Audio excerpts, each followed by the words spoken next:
Table as you enter the building with tonight's information. Also, there's info on rrps.org, the school's website, with the agenda and stuff for the meeting. Please silence all phones for the audience here. If we could rise for the Pledge of Allegiance. Pledge allegiance to the flag of the United States of America and to the republic for which it stands, one nation, under God, indivisible, with liberty and justice for all.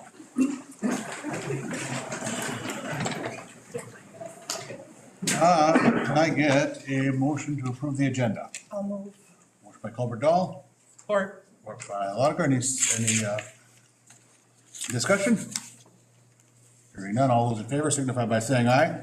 Aye. Opposed? Motion passes unanimously. Visitor input, we've got a few that signed up. Terry McCabe is first. Terry McCabe. Okay. On to Fritz. Not you, Fritz. There's two of us. Find all speakers, we have 3 minutes. First of all, thank you for letting me speak again. I know it was just a couple of weeks ago since the last time I was here. I also understand the position that you're in this evening and that you have some tough decisions to make. I wish I could change all of that and save everybody, but I can't. And so I'm going to tell you some personal things about myself and how that relates to a certain teacher in this school. Growing up, I was severely bullied. I was undiagnosed ADHD, small for my age and socially awkward. I had a terrible time in school all the way through. I always made great grades, but I never quite fit in. And as I got to be a teenager, my home life fell apart. It was absolutely horrible place to be. I did everything I could to not be at home. But because of the bullying at school, I also did everything I could be to not be at school, especially 10th grade on. And so, come my senior year, I'd finally had enough, and maybe 3 weeks in, I dropped out of school. I quit. I had had one teacher in 11th grade that made a huge difference in my life. He sparked my love of learning. He pushed me in ways I'd never been pushed before. He was confident in my abilities, which I'd never experienced. And when I dropped out, that teacher had daughters around my age, and he sent them to speak to me, to tell me that I needed to go back and finish. I brushed off the first time, and the second time that I was approached, I kind of laughed it off, but it planted a seed, and I thought more about it. And the more I thought about it, the more I decided, you know, he's right. Just, if anything, to get it done. Now, I could have done the easy route. I could have gotten my GED, taken the test, been done with it. I did not. I went back, I completed my entire senior year, plus classes from 11th and 10th grade, and I walked out of that building with a diploma. I then went on to go to college in Madison, and I was on the Dean's Honor Roll every semester with the exception of one. I look back now, and I see where I was back then, and I know my life could have been a completely different trajectory if it wasn't for this amazing teacher. Now, you guys have one of those in this building that is making a huge impact on students every day. When kids aren't showing up or aren't doing their best and aren't throwing in every effort they have, he says, we are one. He calls them. He looks for them. He makes an impact on the students that are failing, and he's also making an impact on the kids that aren't, because my son, like me, is socially awkward. He doesn't want to be a part of sports. He doesn't have a lot of friends. But every Monday, he sits in Mr. Wetzel's class after 7th hour, and they have a little game group. And for the first time, he has a strong core group of friends. He has something he's a part of. Thank you. Thank you.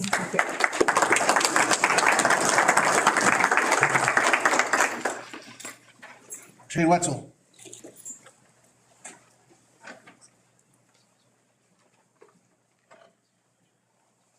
I'm your 7th grade teacher from 2 weeks ago. Last time I was here to talk about myself. Tonight I'm here to talk about them. The letters, the 3 and 4, 5-page letters.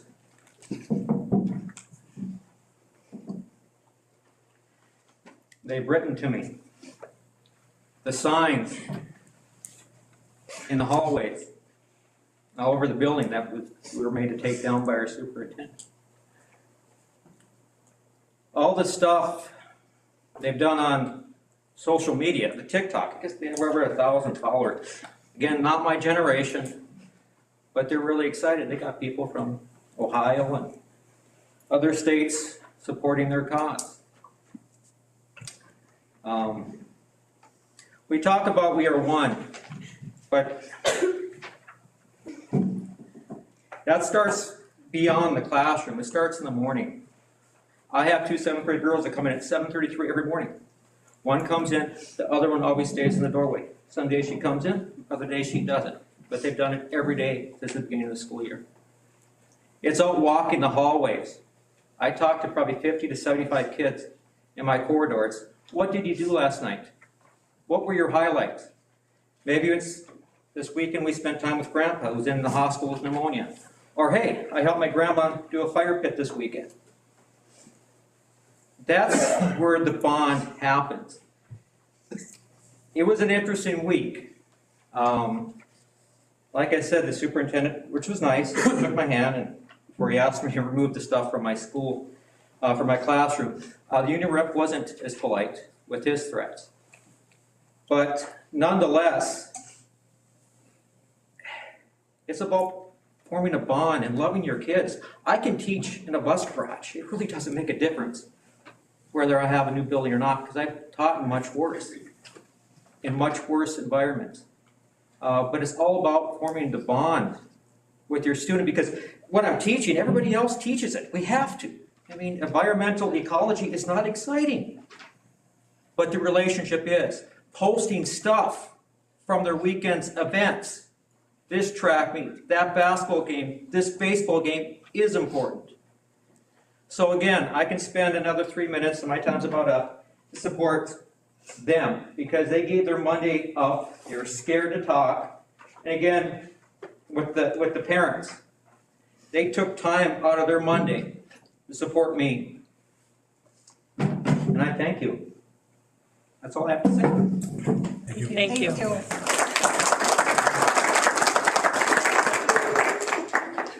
Next up is Deborah, Selena, and Maddie.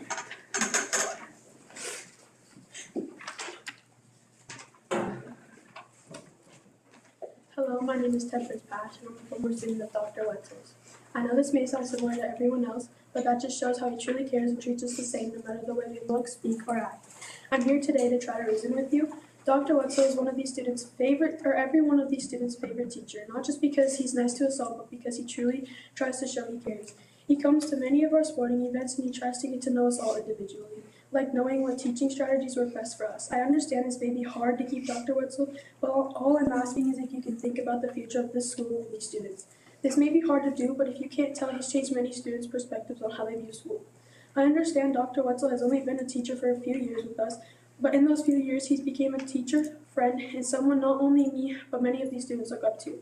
He's shown me that it's only as hard as I make it seem, and anything can be fun if I make it be. If it wasn't for him, I'd probably still be in 7th grade. Every day his class gave me something to look forward to. Now that I'm not in his class, it gives me someone I can't wait to talk to, because when I talk to him, I feel like I won't be judged. I know if I need help, he'll help me. Even to this day, I still look forward to seeing him.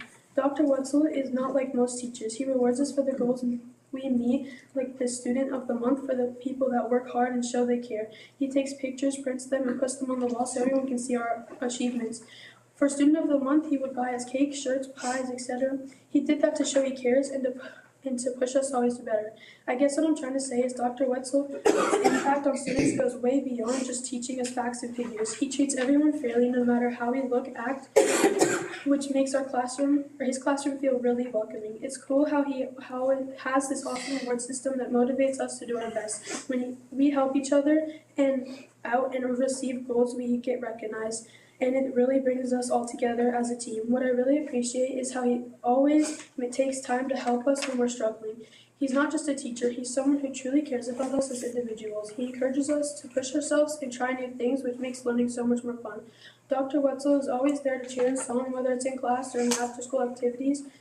His dedication to making sure we succeed academically and feel good about ourselves is really inspiring. I think he sets a great example for what a teacher should be. Thanks to him, I feel more confident in my abilities and excited about learning. Dr. Wetzel really makes a difference in our lives, and I really hope to keep him as a teacher. Thank you for listening and putting what we think into consideration. Thank you, great job. Hi, I'm Elise Prospect, a former 7th grader, now 8th grader at Dr. Wetzel's classroom. I just want to start by saying this, that Dr. Wetzel is not just a teacher. He's a supporter of the students, a role model, and an amazing teacher, and most importantly, he acts like a father to everybody, no matter what. He teaches his students with passion, encouragement, honesty, with wisdom, and most importantly, love. Me and every student at Rockridge School District that's including people that Dr. Wetzel doesn't even know, we have all been fighting for our favorite, most valued teacher for maybe even 2 weeks, maybe even more. Last Wednesday, me and Maddie Ferkel, Hazel Sandus, Temperance Pash, Libby Gustafson, Kyrie Ross, Jerome Gibbons, Severin, Colt Norca, and many other students hung up signs and put signs up in Dr. Wetzel's classrooms so we can get signatures to keep Dr. Wetzel. He had people come to this meeting to speak for Dr. Wetzel because this is how much he matters to us. Dr. Wetzel is one of the best teachers in the school, and he gives the kids a physical education and activities to show them a better learning option that all students should be able to have no matter what. As a student of Dr. Wetzel's, as a student that Dr. Wetzel has personally helped, and a kid of Dr. Wetzel that he has supported in my sports, friends, and work. He comes into our work whenever he can to just buy a coffee or just to come see me. He goes to people's sporting events like basketball games, hockey games, and many more. Students invite him to things that aren't even school related, and he uses his own money out of his pocket to buy kids things. And he realizes the kids every month who do good in his class, and he buys them treats like cakes, candy, shirts, gift cards, and etc. He makes sure that all the students are seen no matter what. He makes sure that his students' voices are heard, and that's why we're here today, trying to keep one of our favorite, most valued teachers. Thank you for listening. Thank you. Good job. I'm Madison Fakula, a former 7th grader attending Rockridge High School, and I'm standing here today because I want to talk about someone who means a lot to me and many other students, Mr. Wetzel. There are many great teachers in our school, but Mr. Wetzel is more than just a teacher. He is always passionate, supporting, and makes every student feel like they belong here. The fact that his position is at risk is heartbreaking. Even though Mr. Wetzel has only been at Rockridge for 2 years, that doesn't mean he hasn't made an impact. In fact, in just this short time, he has become one of the most supportive and caring teachers I've ever had. He treats every student with kindness and respect. He makes learning enjoyable and encourages students to do their best and keep pushing, even when they are struggling. He helps us grow, not just academically, but as people. One of the things that makes Mr. Wetzel so special is how he always goes the extra mile for his students. Every month he recognizes students for their hard work and dedication through his Student of the Month program. This may seem like a small thing, but for many of us, it makes a huge difference. It shows that he sees our efforts and that he cares about our success. Not all students have the time to do things like this, but Mr. Wetzel does because he truly wants his students to feel valued and appreciated. But Mr. Wetzel's impact goes far beyond the classroom. He takes his time to support students in all areas of life. He attends school sporting events, including many of my hockey games. Seeing him in the stands and cheering me on meant a lot to me. It showed that he doesn't just care about us as students, he cares about us as people. He wants us to succeed not only in school, but in everything we do. For me personally, Mr. Wetzel has created a space where I feel safe and supported. Every morning I go to his classroom because it's a place where I know I am welcome. School can be stressful, and there are many times when it feels overwhelming, but knowing I have a teacher like Mr. Wetzel, someone who listens, understands, and truly cares makes a difference. And I am not the only student who feels this way. The idea that Mr. Wetzel's position could be cut is something that so many of us simply don't understand. It doesn't make sense. Removing Mr. Wetzel from our school wouldn't just take away a teacher, it would take away a supporter, leader, and a person who has changed lives. I ask you today to think about what makes a school great. It's not just the textbooks, tests, or assignments. It's about the people. It's about the teachers who make the students excited to learn, who show up for them in and out of school, and who help shape them into better people. Mr. Wetzel is one of those teachers. He is not just important to Rockridge, he is essential.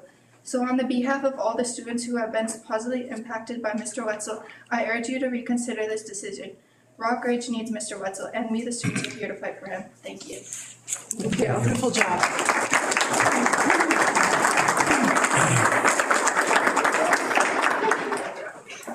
Monty?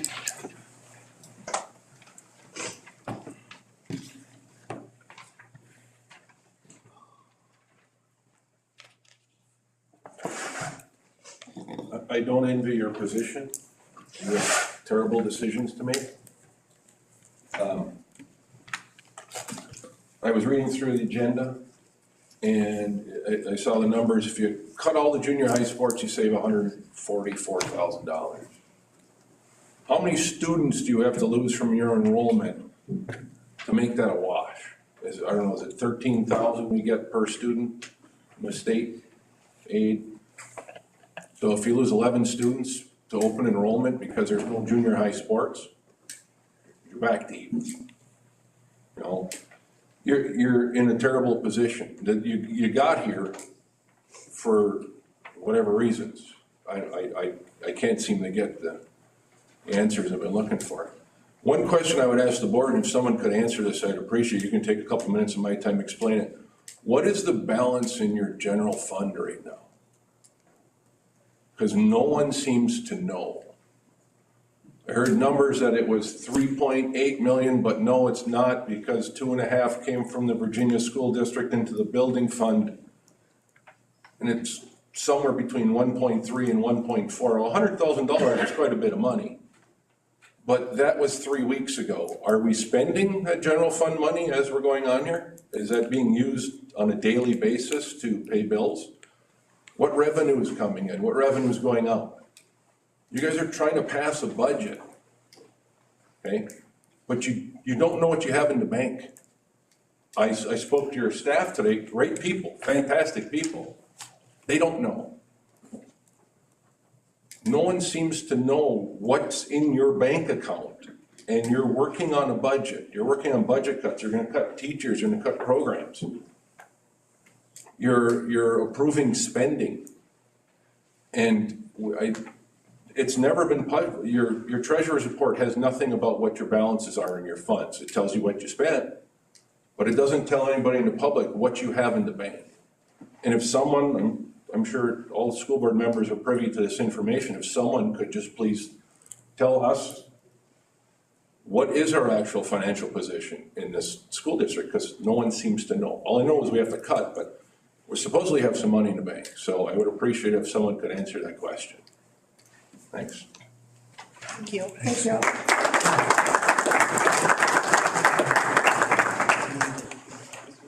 Amy Quaternick?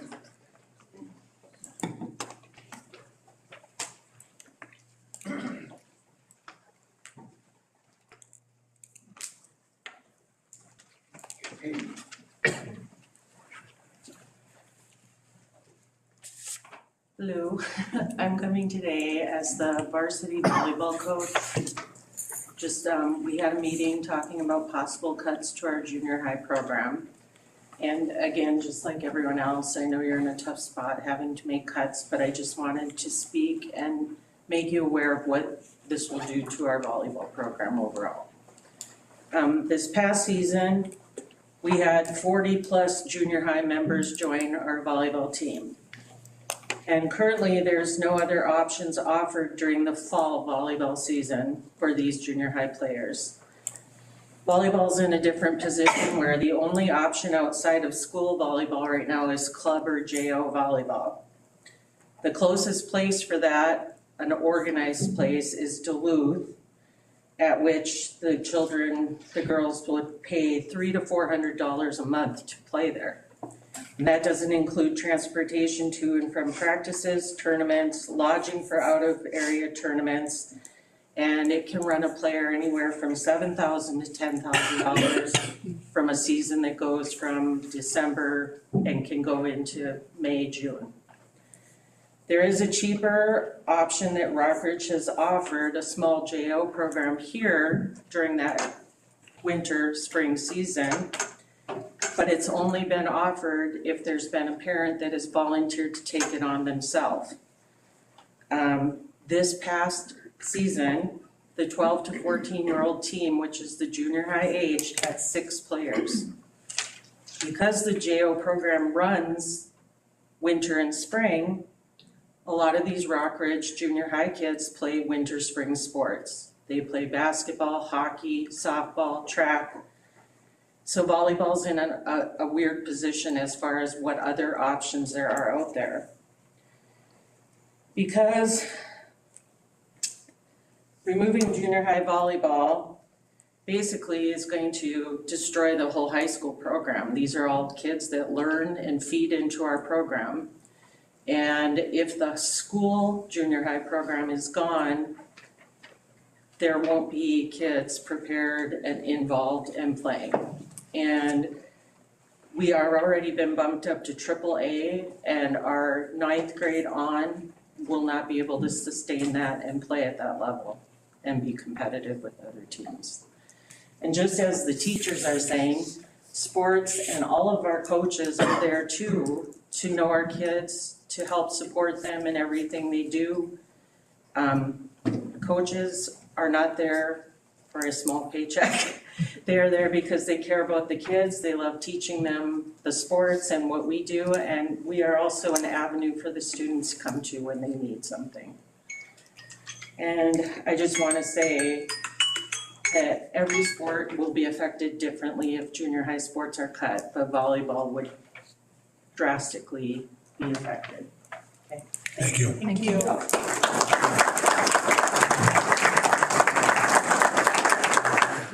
That's the end of my list. Is there anybody else who would like to speak? Paul?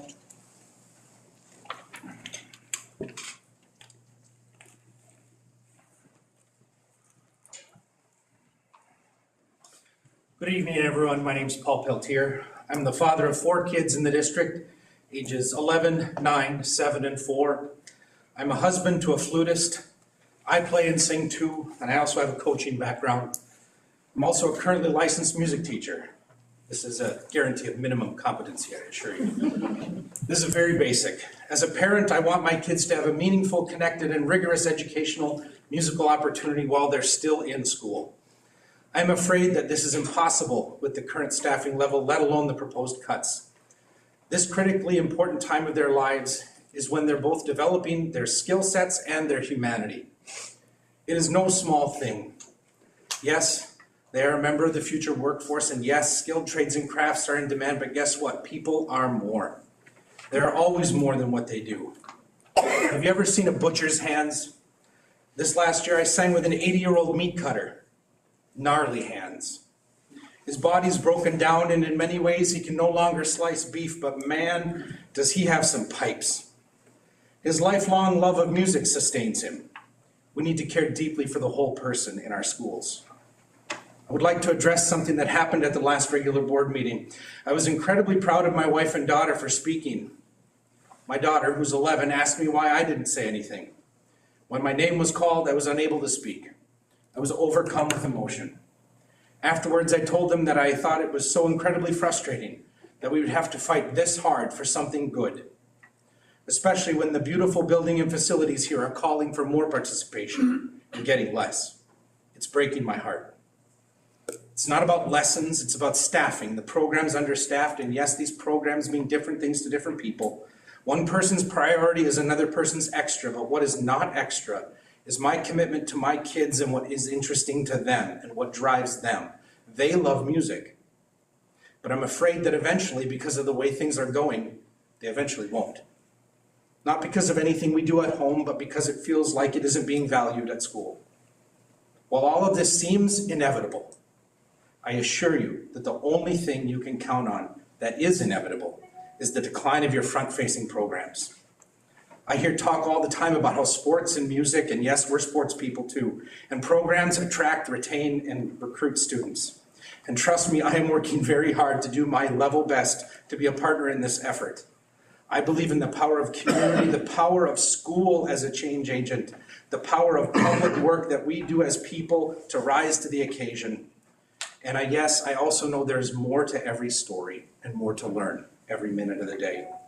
But count on me to be an engaged person, and when asked, a helper. Thank you. Thanks. Thank you.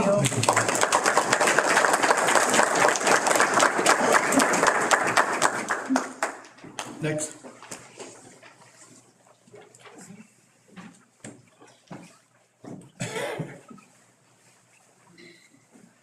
Good evening, my name is Christy Dixon. I work here at the school district. I work in ISS, ISS para. I'm talking tonight for my son because he is afraid to speak for himself. But there's also other students that are also afraid to speak up for themselves as well. So I work with the kids that get into trouble. I'm the one that has them and tries to work with them. And these are some kids that are they're not all bad. They're not bad. None of those kids are bad. It's just they don't fit in, or they're struggling with maybe some mental health issues, and it's 9 times out of 10 high anxiety. So in regards to this, is I sit and look at these kids' grades, and I sit and try to work with them and tell them good, and trying to not let them fall through the cracks, because that's where they're headed.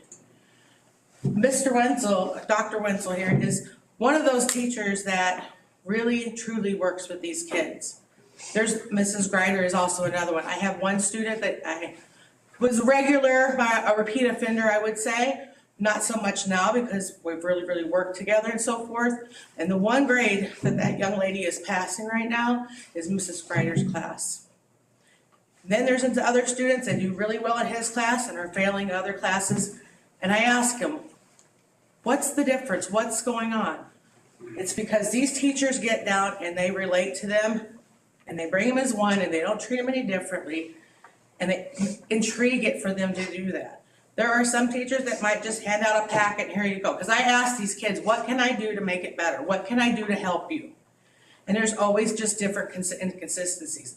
But a lot of this has to do with some mental health and so forth. We have some really, really good teachers right now that are engaging these kids like the way they need to be engaged. And that's my concern, is that we're going to lose some really, really good teachers in response to this, that are actually getting to some of these kids that are really, really struggling. And that's a concern that I have. I'm speaking for them. The other part of that is that you have a budget to meet, and that's completely understandable. I'm a business person from that. You have to balance your budget. That's completely understandable. But there has to be other ways, and there has to be other things, because if we continue to cut these teachers, that our future is not going to be there. And these kids, the more students that we have in the class, the less that these kids are going to learn, because there's just too many. And as that time goes on, I'm afraid that as time goes on, we're going to continually lose children or students time after time after time. And eventually, maybe there may not even be a school district here. That's my concern. But I really want to speak for these kids that are falling through the cracks, and that's the ones that I deal with, and I'm trying to speak out for them. So I appreciate you taking my talk, but I just really feel like if I don't say anything, I'm letting them down. So I had to say something, because they are worth saving. Thank you.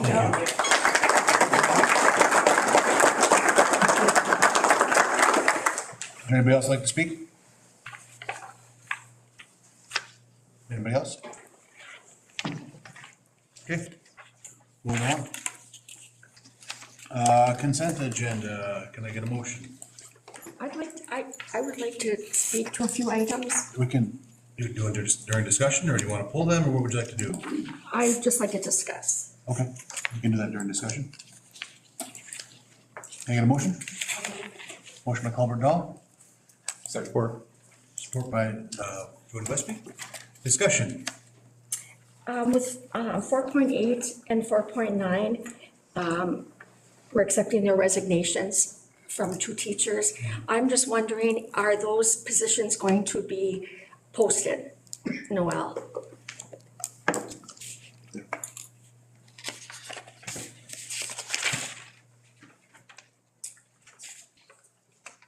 No. As of this minute, we are not planning to post them because you do need to make budget reductions. And as the resignations come in, it's easier to not replace a resignation than it is to terminate someone. So in my meetings with the admin group, et cetera, as of this minute, no. Now, this depends what you decide to do later on in the agenda with the budget. I'd piggyback off of that and ask, how will that affect the ALP? If that's where he's the social studies. Then we would move teachers around. And so instead of that teacher, we would move it someone else into the ALP in that one specific case. So you're saying that we wouldn't have a music teacher for 7th through 12th, a vocal? No, you would have someone else who would be doing the vocal music. What has happened specifically on that one, the reality is the music numbers are dropping. The numbers are dropping in both choir and they are dropping in both band. These are students who are self-selecting, they're making decisions on which courses to go to. We do not have the large numbers of kids registering for band and saying they want to take band, or the large number of kids who are saying they want to take choir. Enrollment drives FTE in the high school. So the principal is putting the FTE where the kids are saying, most kids, I'm not saying all, are saying that those are the courses they want to take. But, you know, I think there is a few reasons why those numbers are down. I think when you come together as one, and I've heard this from people that, like the first day of school, when they walked into the classroom, their original teacher that they had at either their district, Elliott Gilbert, or at Virginia, wasn't in that position. They went right to the counselor and said, I want to drop out of that class. They went in droves. So I think we need to show these kids that we are behind them, that, you know, maybe they'll get over those little animosity that they had, but we'll build those programs. I bet we have 100 uniforms sitting in some closet for the band. And I can't imagine the money that's sitting there, you know, hung up. But It was donated money. Oh, was, okay. Anyway, I just feel that we have to have somebody, we have to post this position. We just cannot lose it. I don't want to lose anything in music. I understand what you're saying, but then I'm going to say to the board, okay, where else do you want to cut? We'll do that, but I just want it to be known that, and I maybe others feel this way too, but I just feel that that's an important position. The ALP, that's important too, in social studies, but I really feel that we have to keep our music program where it's at, if not better. I know, I was in choir and I played the French horn, so I get it. So how would that work then? So we have this, the choir director, you know, resigning. How would that look for our choir and You band have department? other people who Would have the just- would licensure fill in. certification, they would fill in. Right. And so they would be the high school choir, teach the Okay. high school choir. That's what would Okay. happen. So it wouldn't be obviously unfilled. We'd have No, it's someone not working. unfilled. There absolutely would be high school band, there absolutely would be high school choir, that we would have staffing there. And the kids who are interested in that will be welcomed and they'll do a great job, I'm sure. But what will, that person that's being taken from something, and that's a 1.0 position, what are they gonna be taken from? What other music area, if they have the music degree, you know, if it's instrumental, choir, whatever, we're gonna be cutting those areas. They're not gonna have enough staff to be where they're at right now. We are putting the FTE where the kids are asking for the courses to be. You can put FTE there, but then we come right back to what else are you gonna cut? And the reality is, your kids are making decisions and going to other areas than some of the high school choir and band. And I know there's some reasons for that, but sometimes it goes in waves, sometimes I've all heard these stories about huge choirs, huge bands, Old Elliott Gilbert, Old Virginia. That's not the case right now, for whatever reason. So we are adjusting the FTE where the kids are saying they want to go. So I would encourage students that are in those, you know, in the choir, in the band, to get your friends to sign up and join the choir, join the band, join the orchestra. So we need to get those numbers up, but I want to stay as is and not do anything less than we're already doing right now. And that's exactly what happens as the numbers go up next year. Let's say if the numbers go up, then the music FTE swells, because then that's where we put the FTE where the kids are. We absolutely would do that. Yep. Any other discussion? Hearing none, all those in favor, signify by saying aye. Aye. Opposed? Motion passes unanimously. 5.1.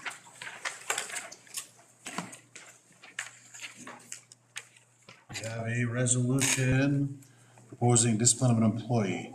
Not gonna read. No, and members of the board, the employee is Chris Chad, and I'm suggesting to you strongly that you leave the resolution and let the resolution stand as is and make your decision. Can I get a motion? I move. Motion by Colbert. Support. Support by Reardon. Any discussion? Well, I just have a question on it as to, is this discipline or dismissal? Both. There's a process in the state of Minnesota that you have to go through, and I will not go into the details on this specific employee, but there's a process we have to go through in the state of Minnesota. So the practicality of it is that it's both. So when we vote on this, it'll be dismissal. That will start the process in the state of Minnesota to do that, correct? Any other discussion? Roll call vote. Director Bonner? Yes. Director Westby? Yes. Director Westby? Yes. Director Johansson, yes. Director Colbert? Yes. Director Glover? Yes. Director Reardon? Yes. Yes. Motion passes unanimously.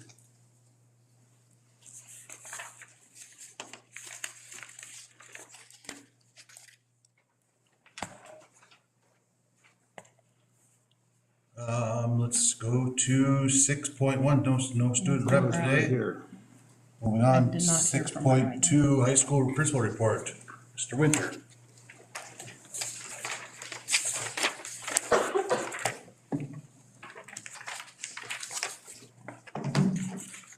Good evening. Thank you for letting me speak this evening. I'll be fairly quick and brief.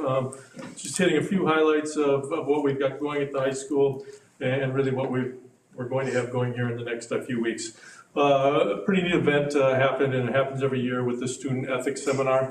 That was last Friday, where we had a group of 20 some odd students that met and did their student ethics. A professor from St. Thomas comes down, and it's a very, very neat event, and it's awesome to see the kids' minds turn as they get some of these ethics questions handed to them and how they respond and what their rationale is to responding. So certainly want to thank Kyle Hammer for that, setting that up, and then the Rotary Club sponsors all of that. So very, very neat event. This week on the 16th, the Reality Fair is taking place. The Reality Fair is for our seniors, and it is a financial simulation for them. So they will meet in the auditorium, given some scenarios, and then they go out into the athletic commons and meet with all these different vendors. There's approximately 20 vendors where they will then be given different scenarios as they go through this process, talking to bankers, talking to all different types of auto insurance, those types of things. So very a real life situation in a simulation. So another very cool event.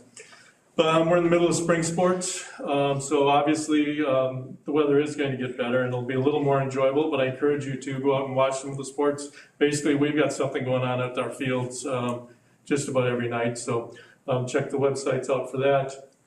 We're entering spring music concert season, so band, choirs, and orchestra, all levels, also I believe elementaries, will all be having concerts here this spring, so stay tuned, check the websites for that as well, and pick up a concert.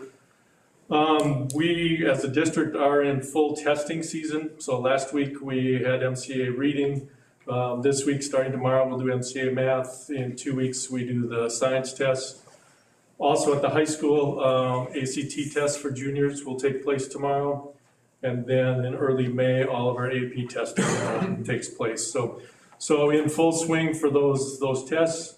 Exciting event for our juniors and seniors. Prom is in 2 weeks. I was in a meeting this morning with all the students, so everybody's very excited for that and getting ready for prom. And then kind of mark your calendars if you haven't already. May 30th is graduation at 7 p.m.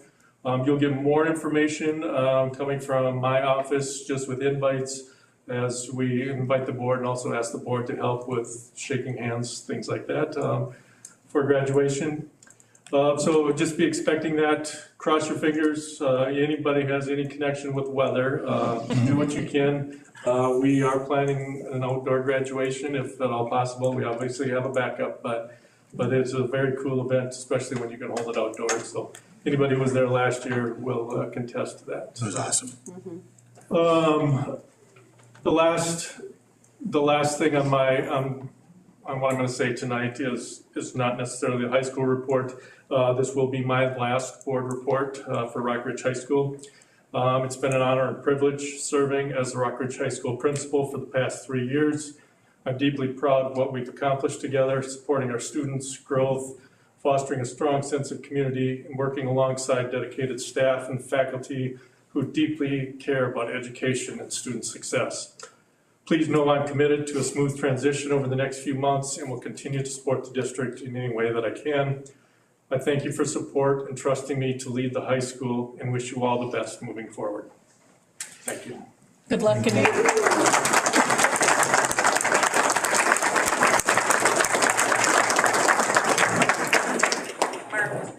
good luck to you too. Thank you. 6.3, Superintendent's report. A couple things, members of the school board, before we get into the heart of the agenda here, which is the budget. But first I want to say, it's going to be okay. I know sometimes when you're in budget situations and you have to make tough decisions, this is your worst part of the job by far. However, after you make the adjustments you need to make, it's going to be okay. We're still going to get things done. We're going to get kids taught. We're going to get skills picked up. It's going to be okay. And I'm going to go out of my way and point out some things because you are, even after the budget cuts, and I know this is hard for some individuals, and I'm not saying this is going to be well received everywhere, but the reality is you are a shining star to other school districts who are going through rough times, turbulent times, and are trying to come up with better things for their kids. I took some vacation days and went to Superintendent's Institute, because on my vacation days, I can go wherever I want. Some people go to Mexico. I went to talk to other superintendents around the United States. They cannot believe what's happening here. They are jealous of what is happening here, that the folks in the community said, we want things better. We want our kids to have a different education than what I had 20, 40 years ago, because the times are changing quickly. You have an individual from the Minneapolis Star and Tribune who's coming up here in 3 weeks or so to do a story on the range and school career academies and how things are changing on the range. It's the same guy who did a hockey story about 3-4 years ago. You were on the front cover of the Minneapolis Tribune Star. In addition to that, you're going to be a featured school at the National Association for Career and Technical Information, because on a national basis, schools are paying attention to who can get this done. This is incredibly difficult to get done, especially when you have the K-12, we got Leader in Me working, the Meteor program, you have all sorts of tendrils happening that are making this an incredible experience for your students. So I know it's hard, and I know you got some tough decisions coming up, but your kids are going to be okay. It's going to be okay. And I'm going to stop there because I know we're rolling into the budget here in just a few seconds. Thank you. 6.4, Treasurer's Report. Can I get a motion? I make a motion. Oh, I have some discussion. Okay, well, After we, Okay, sorry. yeah, so moved. support, Lisa. Support, Okay. sure. Support by Lotiger. Discussion. I have a question on, what do we pay Mesabi East for? It says purchase services. I was just wondering what we purchase from Mesabi East. It's a total of $3,938.81 from this past month. You have Well, on that specific one, I don't have it right in front of me. You pay all sorts of districts, all kinds of money like this. You have some special ed kids who are attending in other districts. You're responsible for paying for those services. So you might have another district delivering some services to our Rock Ridge kid, and we get billed for it. And then Andrea gets the bills and pay it back. So that's usually one of the reasons why we're paying for something like that. Okay, I wasn't sure if it pertained to sports or, Well, it could be sports, because we've got some co-ops going with some sports also. So that could also explain why we're sending some money back to some other school districts. okay. I was also wondering about supplies from Masabi Fit. Isn't that like the YMCA over in Mount Island? Yeah. What would we be paying them for? Masabi Fit, Without, how much is it? $4,000.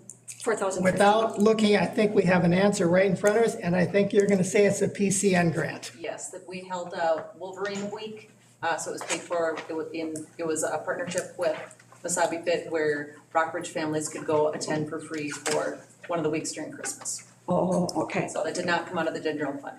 Okay, it was just, okay. Minnesota North College, okay, Masabi. Is that what it's costing us for our PCO kids or whatever? PSEO. PCO, 28,000 something? Oh, it's way more than that. That just is a bill For we're this paying. month? Yep, absolutely. So we would be sending money to them because of PSEO students, yep. Okay. And then just one more. Let's see. The school district 6076, Northland Learning Center, $577,000. Yep. In 1 month, we sent them that much money? Welcome to the world of expensive special ed. This is for, I think what you're talking about is a half-year bill. So they're performing all sorts of services. We have a number of kids who are receiving special ed services, and right now they're delivering those services. So we have to pay them for their school psychs, OT, PT, paras, et cetera, all of that. And so Andrea has to cut a check to them because they bill us for the services they're providing to our kids. That's what that is. Okay, would that also include third-party billing? It could, but that usually is something separate from us sending them a check to pay for services. So what I'm wondering now, will this decrease by a lot after next year when we don't have any students at the NLC? No, it will not decrease. It will simply be shifted. Instead of us sending that money to the NLC, you will be using it to pay for your Rockridge staff to deliver school psych, OT, PT, case management, paras, and all that. So instead of sending the money there, we'll be paying our own employees. But when the board made the decision to leave the NLC, it was never to save money. It was never to save money. It was under belief that the quality of services would be higher if they were under our care and tutelage. Okay. But will we save money though with the third-party billing?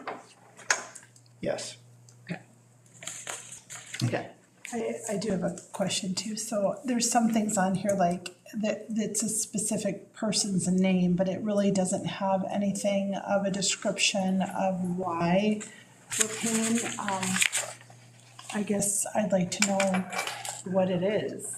I guess board members, if you have some specific ones about some fine details, I would suggest that you just put them in an email and say, hey, I've got a question about this, send it to Andrea and then we'll get the information back to you.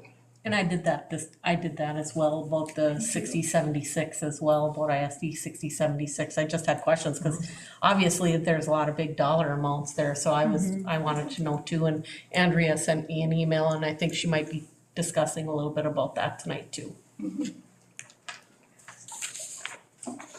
Any other discussion? Hearing none, all those in favor signify by saying aye. Aye. Opposed? No. Motion passes 6-1. Culver Null voting no. Okay. We get to the budget, 25-26. I think Andrea is gonna present first. No, I'm gonna beat her to the punch, Director Yuhan. Oh, okay. I'm gonna frame the whole thing up for you and then we'll have a number of people coming up. Okay. So here's what's gonna happen. because you've requested this, because you've talked about the budget a number of times, you've got feedback from a number of individuals. All your staff had an opportunity to send you any information that they wanted, you got that. And so what's coming up next is you're gonna hear a number of individuals, and I'm gonna go over some of what they're gonna talk about.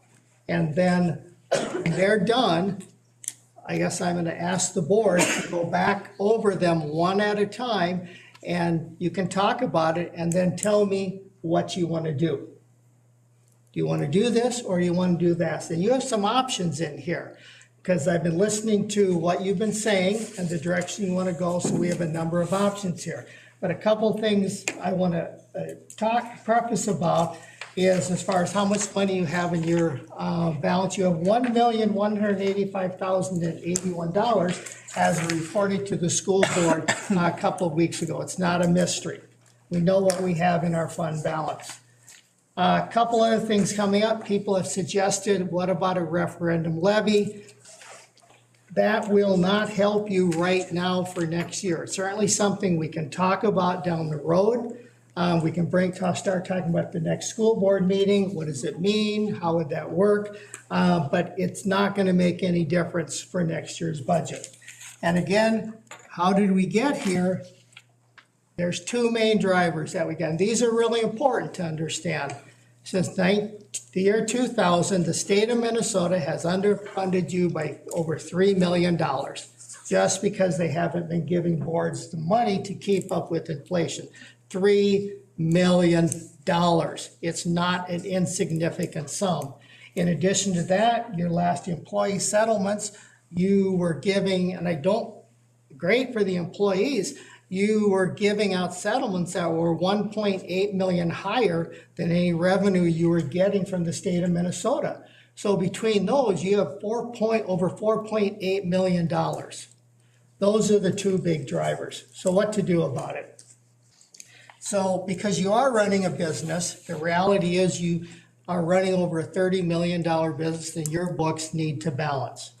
Everybody expects you to do that. That's not a mystery. But, so here's what we're going to do. So I'm looking right now at the budget 25 scenarios rough draft. This one, I think audience, you also have it also. So I'm gonna go through these very quickly, one at a one, and then you're gonna get additional information on a lot of these. So these are all of the budget areas that collectively, and the budget is a moving process. So the number one, reducing a dedicated SMART program teacher.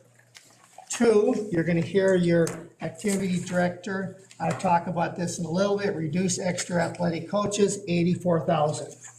Three, you're gonna talk about this again, reduce 12.77 teachers, 1.267 million. But I'm adding some additional detail that you can see. 4 of those teachers are teachers who took your voluntary $10,000 buyout. 3.67 FTE are non-tenured teachers. 2 of them are performance related. We have standards for expectations as a teacher. 2 of them are voluntary resignations. 1 of them is someone who is licensed out of field. You just have to let that person go. And then you have 0.1 of all of your reductions have anything to do with the tenured teacher. Number 4 on the list here is reduce the TOSA, curriculum coordinator. And all of the dollars are approximate. Number 5, if you see anything in brown, that means that I'm intentionally putting it on here, and you could tell me you want to do this. But I'm also telling you, you can see that when I meet with the principals, we're not really excited about this one. But you could reduce 1 high school dean, and you have a dollar figure there, but we're not recommending it. You still could do it. Number 6, reduce the tech department 1.0. Number 7, reduce 20 paras, 200,000. Number 8, reduce the advertising costs. Andrea will talk in just a little bit. 50,000 there. Number 9, reduce 2 media aids, 50,000. Number 10, you'll hear some options from Buildings and Grounds and Transportation. You're gonna have an option there. There is a way we believe you could save $171,000 there. Or you can simply combine the two positions together. You tell me what you wanna do. Number 11, this is the Community Ed Junior High Sports. What do you do with it? You're gonna hear a proposal that somewhere between, I have 175,000 here, there, you're gonna hear 125,000, somewhere between 125,000 and 175, we believe that we can save out of the activities budget and do some shifting there. Or you can eliminate junior high sports. Or you can eliminate, put these positions together and go to one. Number 12, reduce one principal. Number 13, you could merge the school work experience coordinator together with the school work experience counselor. And the easiest way to do that is you currently have a curriculum coordinator, you have a school business coordinator, and then you have a school work experience counselor. After all of this is done, if you say yes, there's one position left. So 3 goes to 1. And what would happen is the principals and myself would, and whoever the high school principal is, would pick up some extra duties. That's what would have to happen. Number 14, this one is in brown because in talking to the principals, we're not recommending it, but you could get rid of the behavioral interventionists. These are paras in each building. Number 15, this is the option to have your lessons, music, vocal lessons go through community ed. Number 16, this isn't a response. I deliberately put this on here because you had heard about some allied rotations that in the elementary might have up to 50 kids in it. So the principals have taken a look at that and they have figured out a different way to do that. So by changing the rotations there, they can drop those down to, you can see exactly what the numbers are gonna be in each one of the 3 elementary buildings for that. Number 17, what do you wanna do about Wednesday early dismissals and converting those to 4 staff development days? Number 18, do you wanna do this, that we manage the ALP online courses? We're kind of already doing it now, but I still wanna put it on here. Number 19, you're going to hear Alicia talk about the return on academic equity.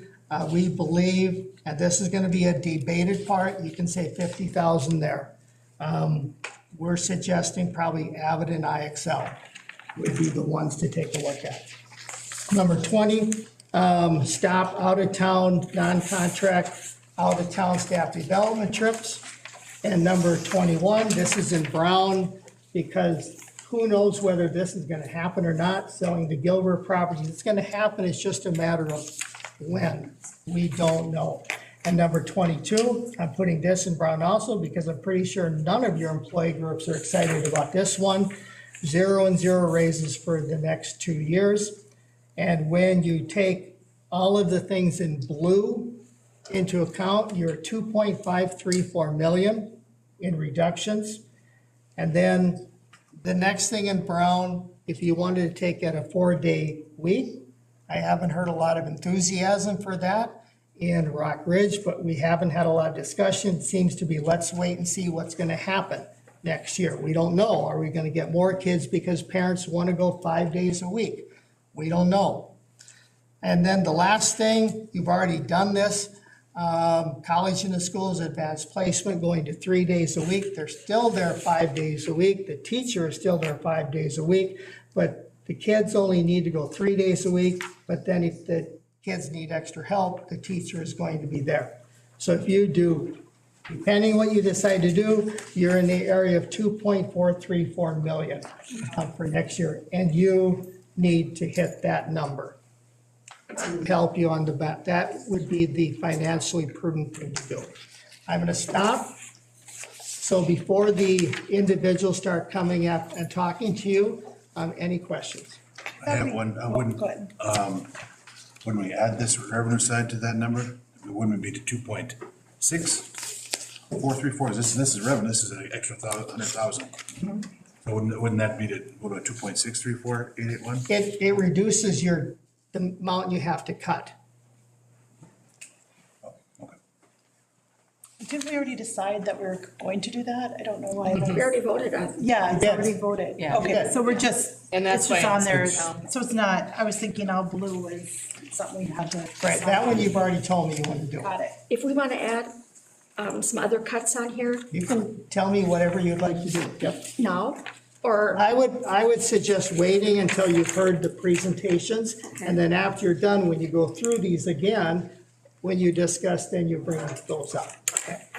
We have that discuss 7.7 to this on our agenda Oh. as discussion sure. for this. That'd be a good time to add or subtract at that point. And would we potentially go down this list and vote on each item? In my perfect superintendent world, yes, I would like you to go down the list one at a time and tell me what you want to do, of those you're able. And just one comment, as I was getting water, I heard maybe from the audience that that we need to project more. So let's just be conscious of that so they can hear us. Good.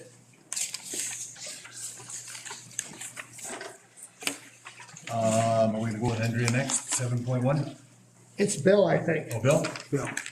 Okay, 7.2. 7.2. Mr. Bryson. All right, good evening. I just want to kind of talk about kind of where the technology department has come over the last few years and things that we've been doing as a department to try to reduce costs and what we're kind of looking at doing down the road to reduce costs as well. When the school district came together, when Rockridge came together from Virginia and Evelyn, we've kind of gone through some staff changes that have really reduced our cost in the technology budget. Evelyn had a technology coordinator, like head person, Jason Ness, that was kind of running the Evelyn department. And when we came together, a different business, life path on how he was going to be working. And when we replaced his role, we didn't hire another top end person. We replaced that with a level 1 technology individual to reduce costs that we're spending on personnel. The same thing kind of when Tom Prosen retired. He was another kind of level 2 technology person that was earning quite a bit. We replaced that level 2 with a level 1 person as well to drop down how much we were spending as a department. Another piece that we had come into play, Troy Caddy used to be the technology or the curriculum coordinator for the Virginia School District, and he also played a heavy role in the technology department, providing tech support for teachers along with the integrating curriculum into the classroom. When he decided to go back into the classroom and be a classroom teacher, when Alicia Schroeder came on as the curriculum coordinator, she didn't step in and provide any tech support. So that was another reduction in our department that kind of moved away. And then the last kind of staffing change that we had is we were really trying to provide technology integration coaches at every level. We have Darren Kramer that primarily works with the elementary schools. We're going to bring on another person to do kind of upper level integration. That person at the time was Stacy Ani. And we hired that position for about 2 months, and then it was decided that we would rather have another FTE in one of the elementary schools. So we removed that position and moved that funding into the FTE world. And so that was kind of another reduction that we had in the department. So going on where we're at right now for this school year, we do have 6 people in the technology department, and that allows us to have somebody in every school most days of the week. So as we move forward with changes, we'll just have to kind of see how we can best meet the district's needs with a reduced staffing from there. Something else that we've done in the last couple of years is really took a hard look at how we can save money on the systems that we have in place, and we were able to leverage bond money through the building of the facilities to offset money that we would normally be using our general fund to pay for. So things like our phone system, our firewall platform, our security platform, copiers, all of those things we were able to leverage the purchasing of those systems and use bond money to buy out the service contracts for an extended period of time. So for example, our security platform, we were able to use bond money to buy that platform out through 2030. So we will not be using any general funds to pay for our security system until 2030. Our phone system, we're able to remove out old phone platforms and merge into a brand new one and buy that with bond funds as well. So we're not going to be paying for phone systems until the end of 2026, the end of next school year. Our firewall platform, we were able to cut back about $7,000 in that. And all these numbers that I'm giving you right now are repeating numbers. So this is savings every year on year. So it's going to be helping us as we go forward. Our copiers, we were able to end our leases that we've had with our previous copiers and go with more efficient black and white copiers in really high use areas. And that's saving us about $40,000 annually by dropping the leases and going with purchasing the copiers outright and using the state contract, which is a much lower contract rate going forward. So that's been some really good savings. Kind of overall, we're looking at about an $80,000, $90,000 recurring savings that we've been able to implement over the last 2 years. Another thing that we're looking at doing for the next school year going forward is we're going to be drastically reducing our Zoom licensing. We had Zoom really heavily in place during the COVID years and then a little bit following through there. We're going to be changing how that works, and that'll save us about $20,000 a year going forward with that platform as well. We're also kind of looking at our AT&T phone bill, and I've been working with our AT&T representative on that, and there's some new plans that we're investigating that will drastically reduce the cost in some of those. So some of our hotspots that we have for case units, we're able to drop those from a $30 a month plan down to a $5 a month based on use. So in some of the summer months when we're not using a lot of our devices, they drop down to $5 a month. And then when we get back into the school year and things ramp up, they max out at like $30 a month. So those will be some cost savings going forward. I think we'll save maybe $3,000 to $4,000 a year by doing that. The other thing I wanted to talk to you about is I know there's been some discussions about dropping iPads at our K through 2 levels, our younger levels. And we've been crunching numbers on that over the last couple of weeks, looking at how that would work. We have about 490 iPads right now in K through 2. Those iPads each cost the district about $500 because we bought them with a 3-year Apple protection plan for them. So if a student breaks the device, we just box them up and send them to Apple, and Apple sends us back a brand new device. And with that payment plan we have on that, it allows 2 breaks per kid per year. And so that is saving us a lot of money, actually. Last year alone, we spent about $70,000 repairing iPads. Now, granted, that was on iPads that were on their 5th year of life, which is we never really want to run an iPad fleet longer than 3 to 4 years, and those were on their 5th year. They had really been through the ringer.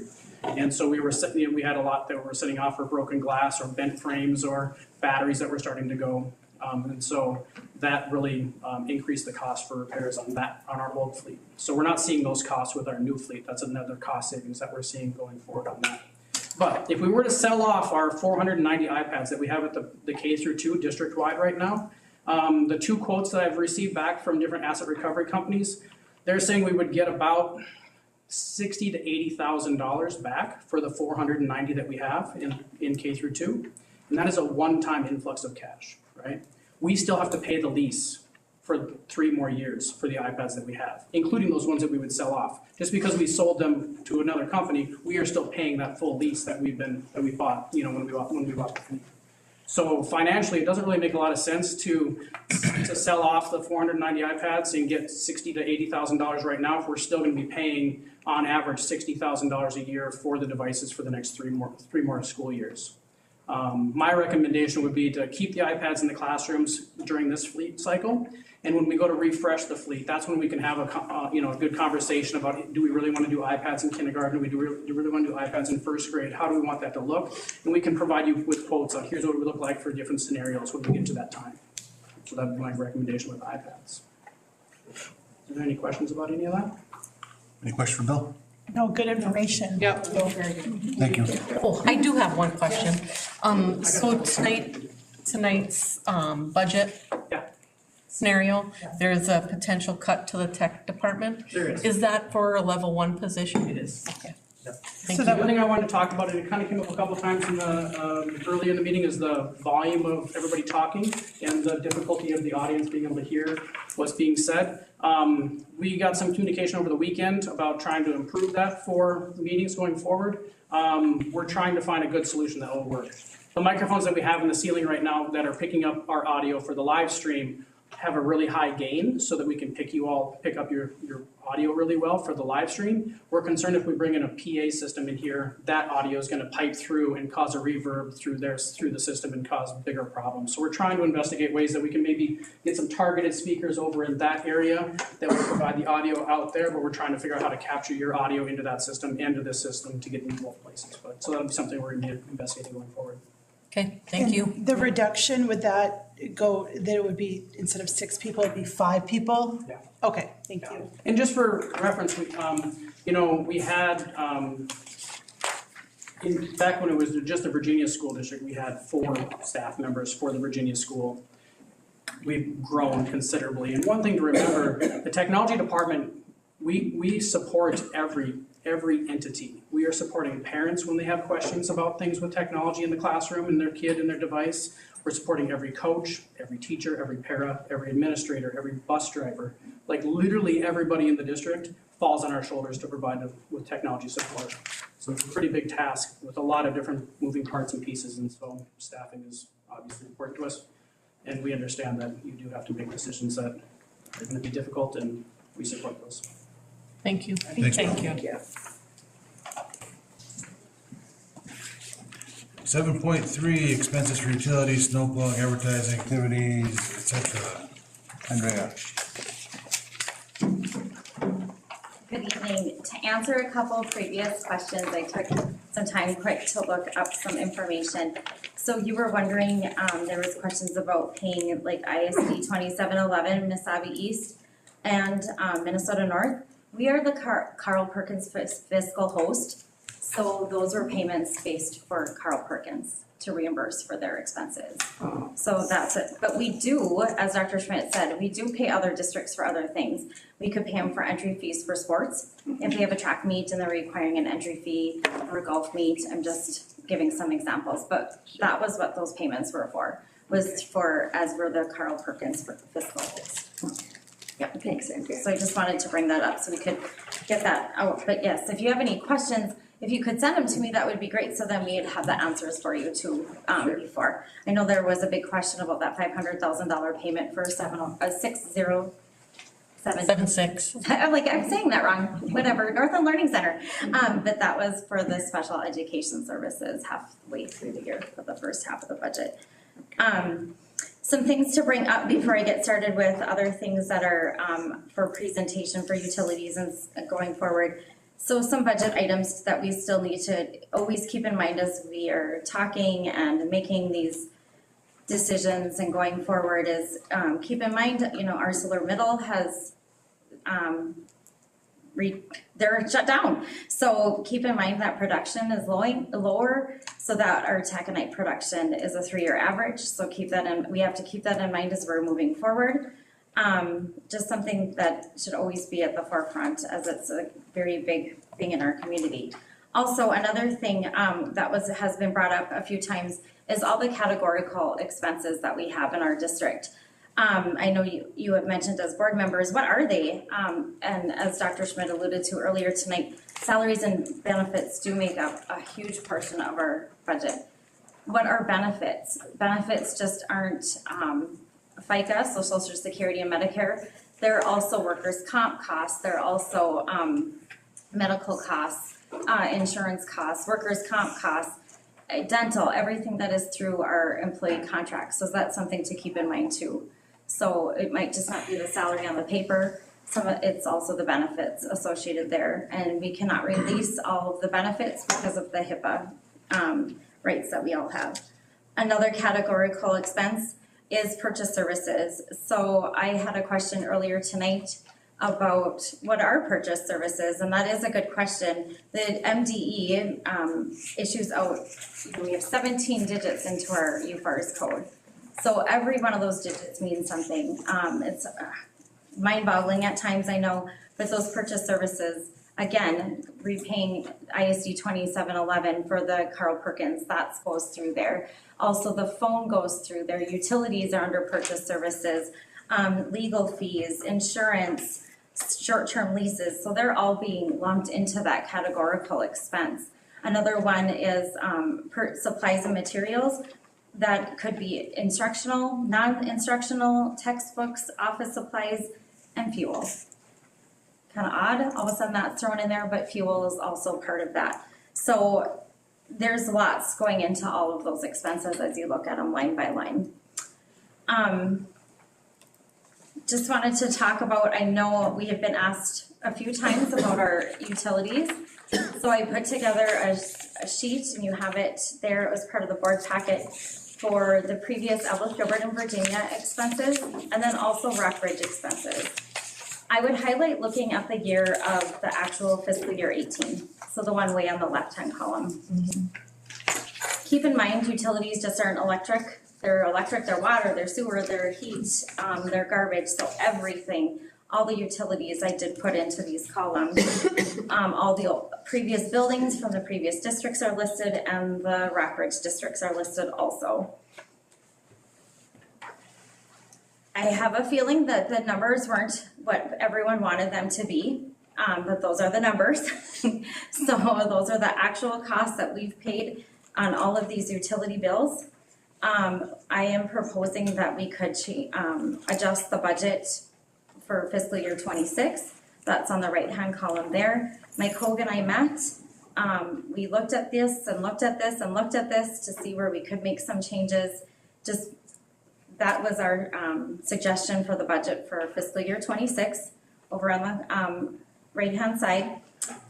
We have been talking with the Virginia Public Utilities, their energy analyst from Frontier Energy about an energy audit.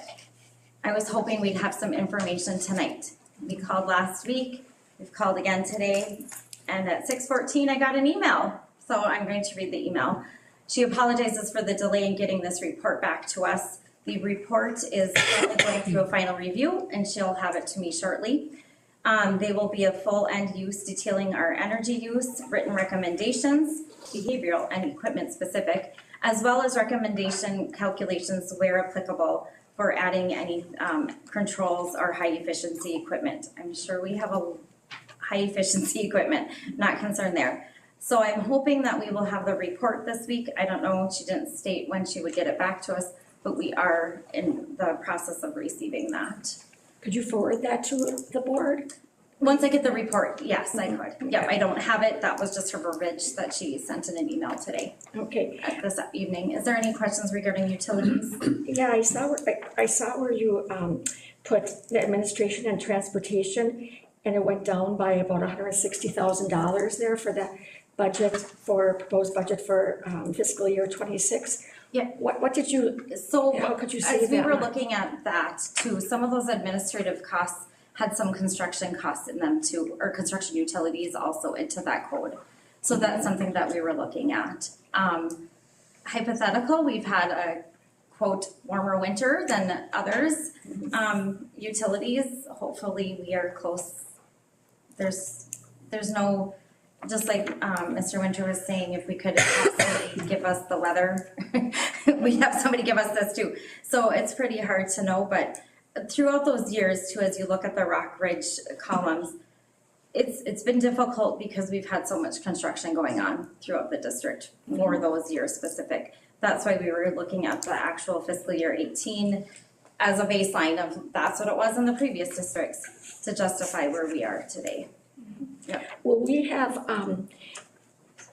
1404 billing is say for fiscal year 26, 25,000. The construction that may be happening in that building, we have no idea the expense. Correct. That's going to be an added expense. That would be an added expense, and then also the following year, when we have students in that building, the expense will go higher.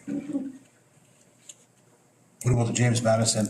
That's 88,000 on there. Is that, does the NLC cover that, or is that money? They pay us a lease, so we are given a lease, and that's part of the cost into the lease. They do not, pay us 88,000, but because we lease that building to the Northern Learning Center. Well, I know that, but is that, Yep. when they're all done, we take that down, is that a $88,000 savings to the Hopefully, as costs increase. Backing up to the snow removal. Oh, and I can talk about that. Oh, Yep, oh. I'll go on to that next. Yep. So snow removal, as we talk about the snow removal, that is different. That's not part of the utility spreadsheet, so keep that in mind. Separate items. You know, we have 2 companies that currently come to the district that work on that for us. It has decreased, but now increased again, and we haven't received all the final bills for like this winter. I don't believe we had received the last bill that we just had for the snowstorm, you know, with the 4 to 5 inches that we just received. That's not part of the 331 payment. So Utility Systems of America does all the Rockridge High School and the Laurentian and our 1404 building, while Larry's Auto Service, they do the Parkview and North Star. We just don't even have the equipment for the massive snow removal that we have here at the high school and the other locations. Could we put out bids for maybe somebody doing it lower? I believe, if I'm not mistaken, Mike, you might want to answer that about the bid process that we tried 2 years ago, I think. We did that a couple years ago, and USA was the only one that applied for the high school and up at the Laurentian. Larry's over in Virginia at the Parkview and the parking lots at the North Star. He's been doing that for quite a few years, and that just continued on. But yeah, we could put out for bids again. Is their hourly rate similar, or is one a lot higher than it? Yeah, it goes by equipment. Like USA has big loaders, so that's a little bit more per hour than Larry just has smaller equipment because he's at a smaller spot. Yeah. So it's not really apples to apples type of thing. Sure. And this year, because we didn't have as much snow, it's not as much, but next year, who knows? Yeah. I was surprised how much we paid last year. There wasn't a lot of snow last year. Right, me too. Yeah. And then I thought, well, maybe it's a contract, you know, 90,000. No, it's per unit. Yeah. Yeah, or And- per hour. And we do have some staff that is out there also early. Yeah. But we have, you know, little John Deere blowers kind of for sidewalks. Uh-huh. And we have a couple plow trucks, but to do these big parking lots, if we get a foot of snow, they're out there all week. You know, you need stuff to get it out, because school starts in a couple hours, sometimes, you know, you gotta do it in 2-3 hours.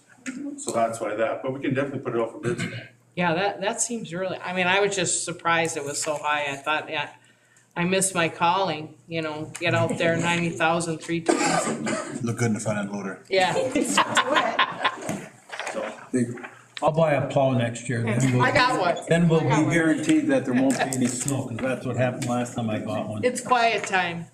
And then just a side off of that, somebody, it was either that they plowed or they snow blowed the fields.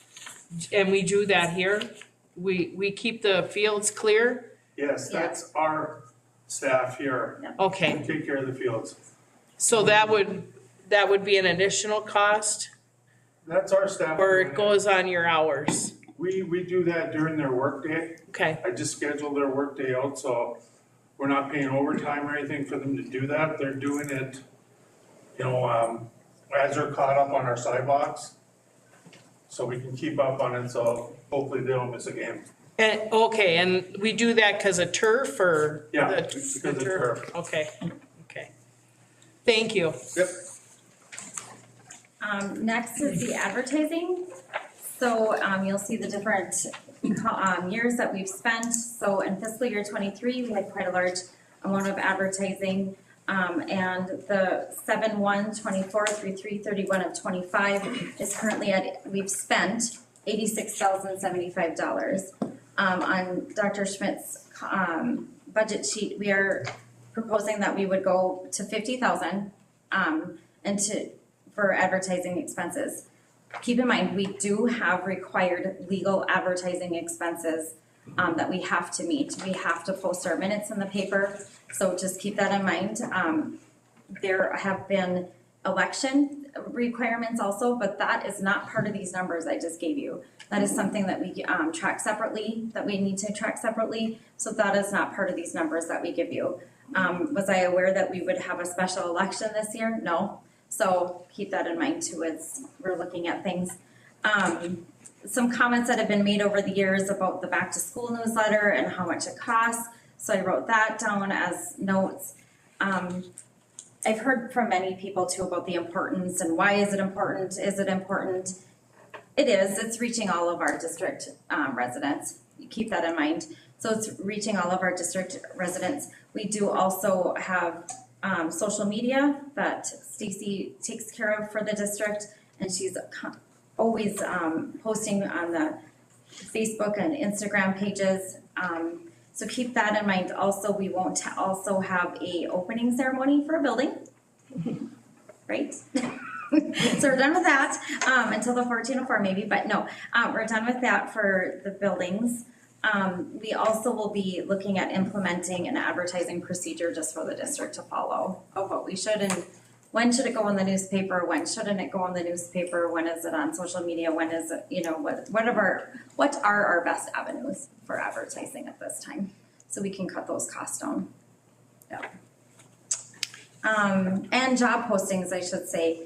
We, in the past, both sides of the district would always place ads for jobs in the Hometown Focus and the Wasabi Tribunes, any newspaper, anything like that. We've really cut back. We have been using that EdPost system. I don't believe it's called that anymore, so I apologize.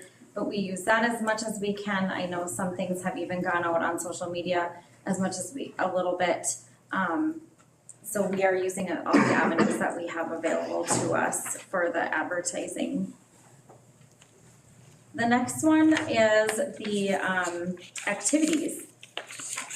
Wow, I'm glad people were looking. I'm very impressed. I got some calls and questions about the drama and speech line. So here's the scoop. That should have had drama, speech / clubs. And I only had drama and speech. So I'm glad that that was questioned. I'm glad that somebody asked and questioned it. So the different dollar amounts would be, and I thought I had it right in front of me and I apologize. It was approximately, and I sent it off in an email to the board members, I thought. The speech and drama area was $32,468. Meanwhile, the other clubs and extracurricular, you might wonder, well, what is that line? That consists of items that are on the Schedule B of the Education Minnesota contract.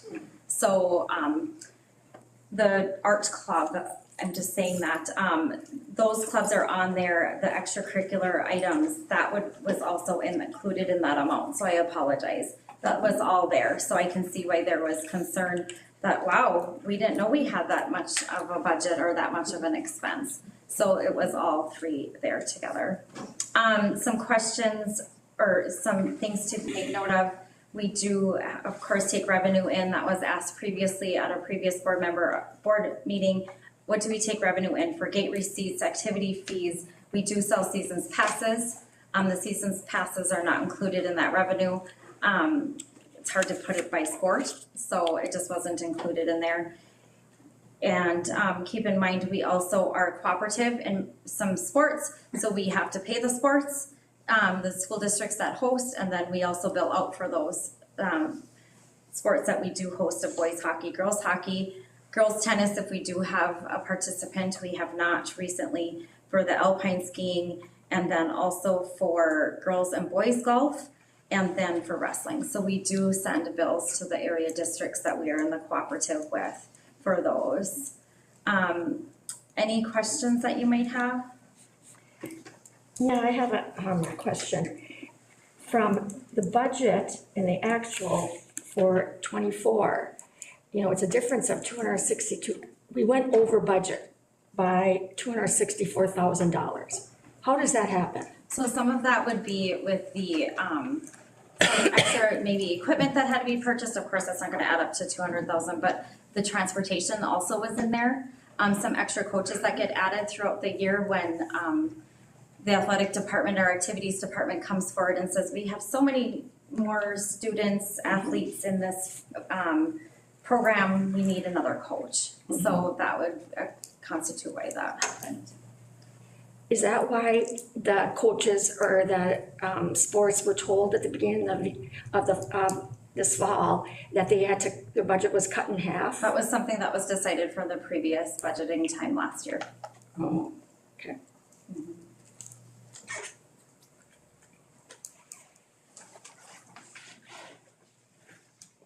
And just like, oh, here was my note. See, I knew I had my note right there. Yeah, so that was my answer, but any other questions?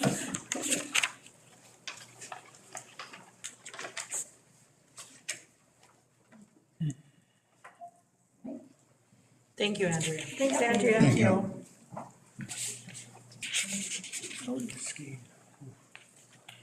Okay, let me get back to my agenda here.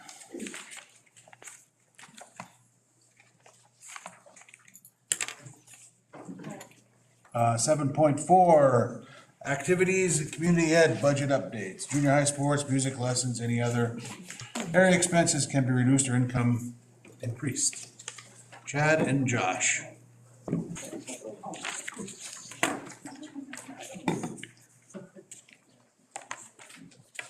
Hi, guys. Hi.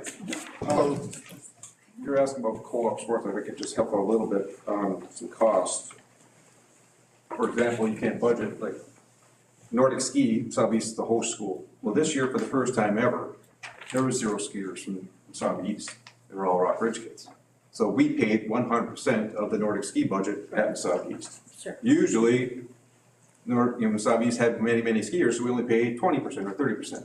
So those That's what it dollars looks in like co-op that. sports change all the time. Okay, And you can't really budget for it because this is the first time in history that Southeast had 0 Nordic skiers on the team. yeah. So we paid 100% of the Nordic ski budget at Southeast. So Oh, okay. co-op sports are Good information. hard to budget for. Mhm. You know, if we get 10 hockey players from Mount Iron, we're sending Mount Iron a lot bigger bill than if they send us 200. Right. Sure.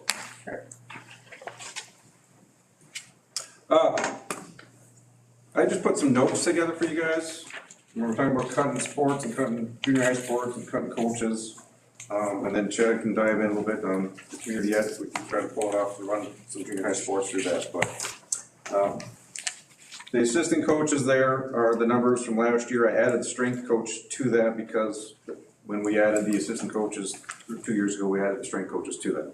If we were to make those cuts, that's gonna save us roughly $84,669.39. If we were to go in and cut junior high sports, you know, we're talking cutting junior high coaches, roughly 16 of them.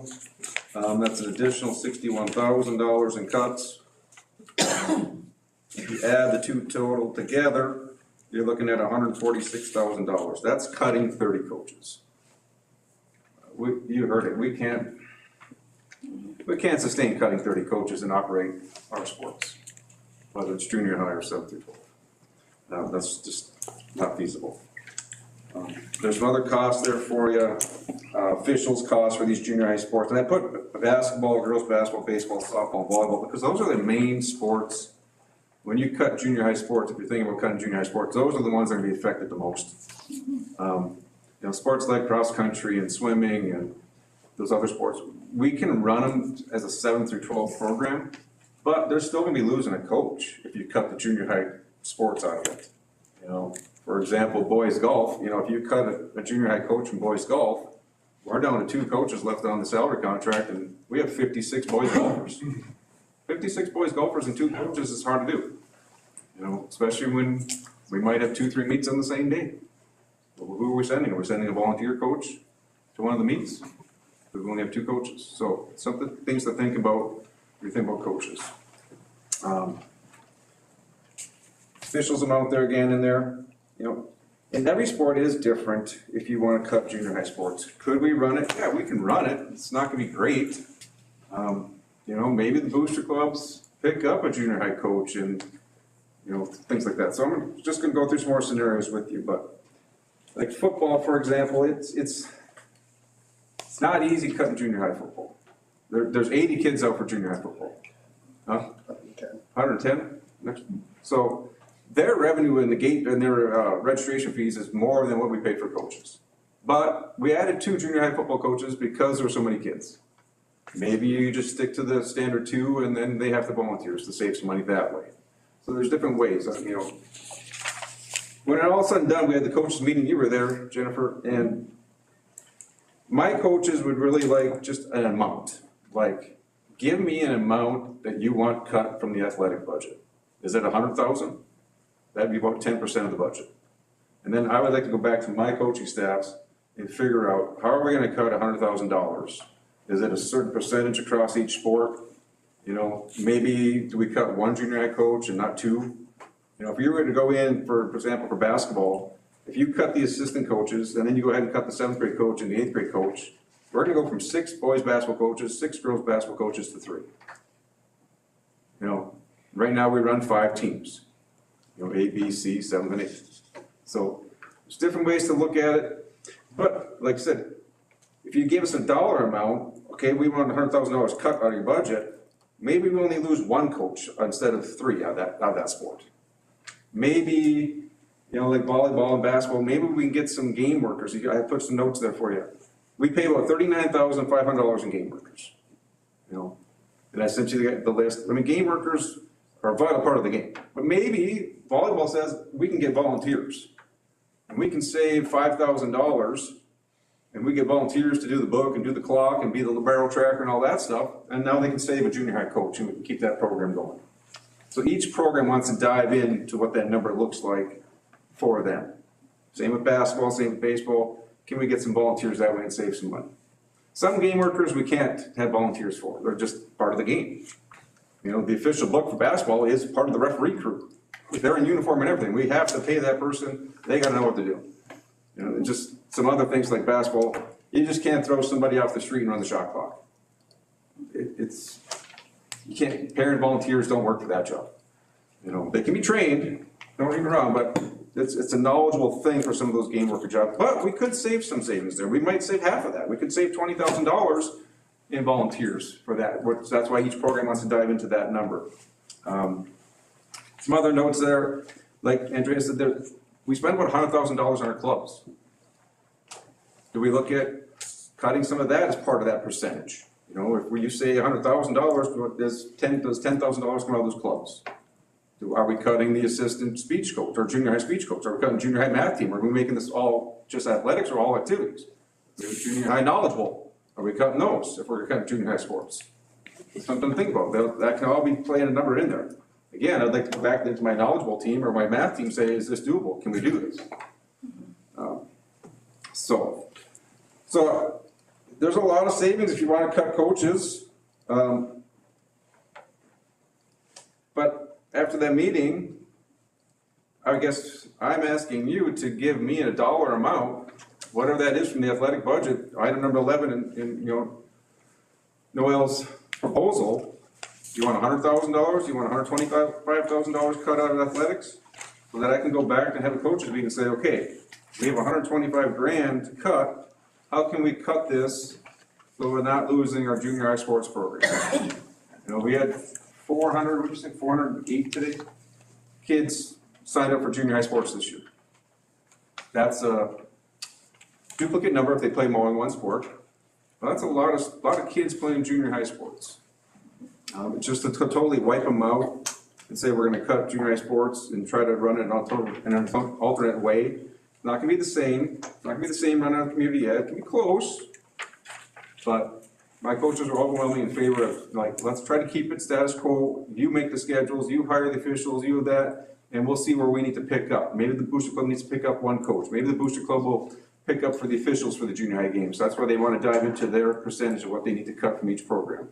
But basketball already told me, hey, maybe parents drive for junior high games on the road. Maybe we can pay for an extra coach. Maybe we can pay for the junior high officials. And we can say that boys and girls basketball just saved the district $10,000 out of that $100,000, whatever that number may be. If that makes sense to you. And I think that's fair. I think that's fair to go back to my coaching staffs and say, this is what we need to be cut from the board. And these are how we're going to get to these numbers. And then I'll come back to you in a few weeks and say, okay, here's how we're going to get to that X amount. Here's how we're going to get to 100,000. Here's how we're going to get to 125,000. Whatever that dollar amount again is for you.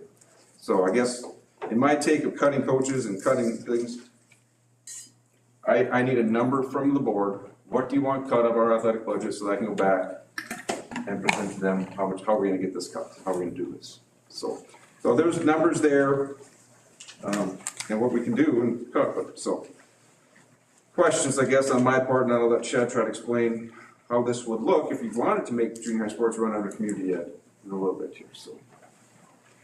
that makes a lot of sense, Josh, what you just said. And I was at that meeting, and I learned a lot, and I learned that it could be a big liability if we don't have those assistant coaches. So if you had 3 meets, let's say of golf, and we send a volunteer with some kids to a golf course, wonder if something happens.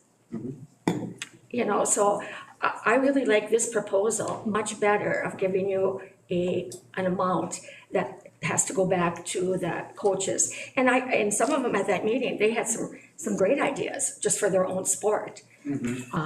So, thank you. I appreciate what you did. Any other questions? One of my concerns about community ed, having sports coach community ed, there would need to be a lot of volunteer coaches, right? And I know that, you know, in my experience of being involved in sports, my kids being involved in sports, it's hard to find people who want to volunteer.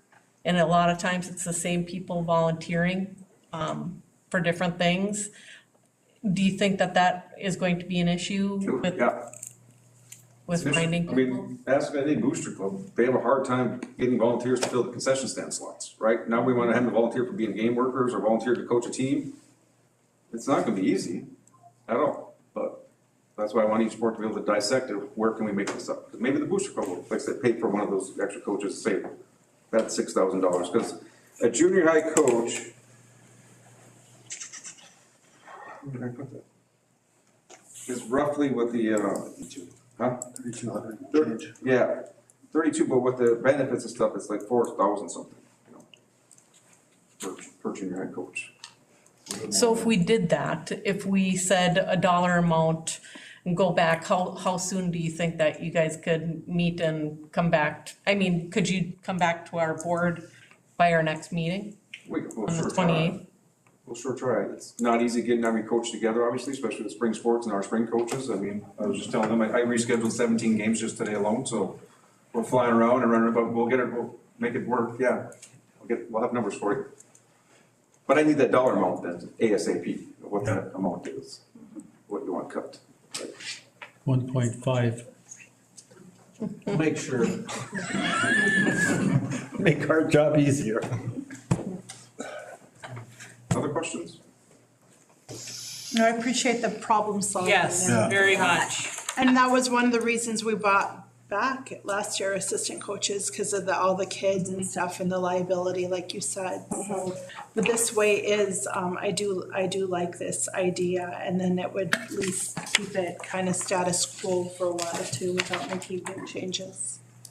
And it would spread it out through every activity, you know, so when I get that dollar amount, you know, depending on numbers in each activity, you know, hockey's really not talked about on here right now because they don't have junior high sports, right? They run youth hockey, but I might have to go back to hockey and say, you know what?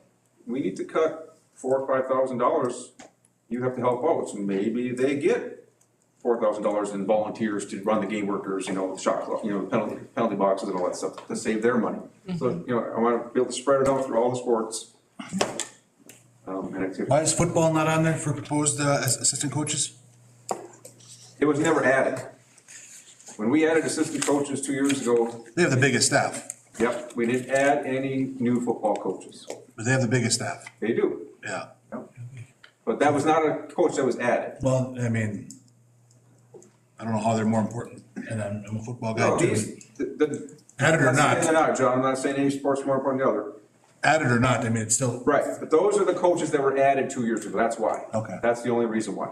Maybe they just got missed. You know, like I said, maybe we go back to football saying, okay, football, your percent of this number is 10,000. Maybe they'll say our booster club will pick up one of the assistant coaches if we need to cut one of the assistant coaches. Yeah.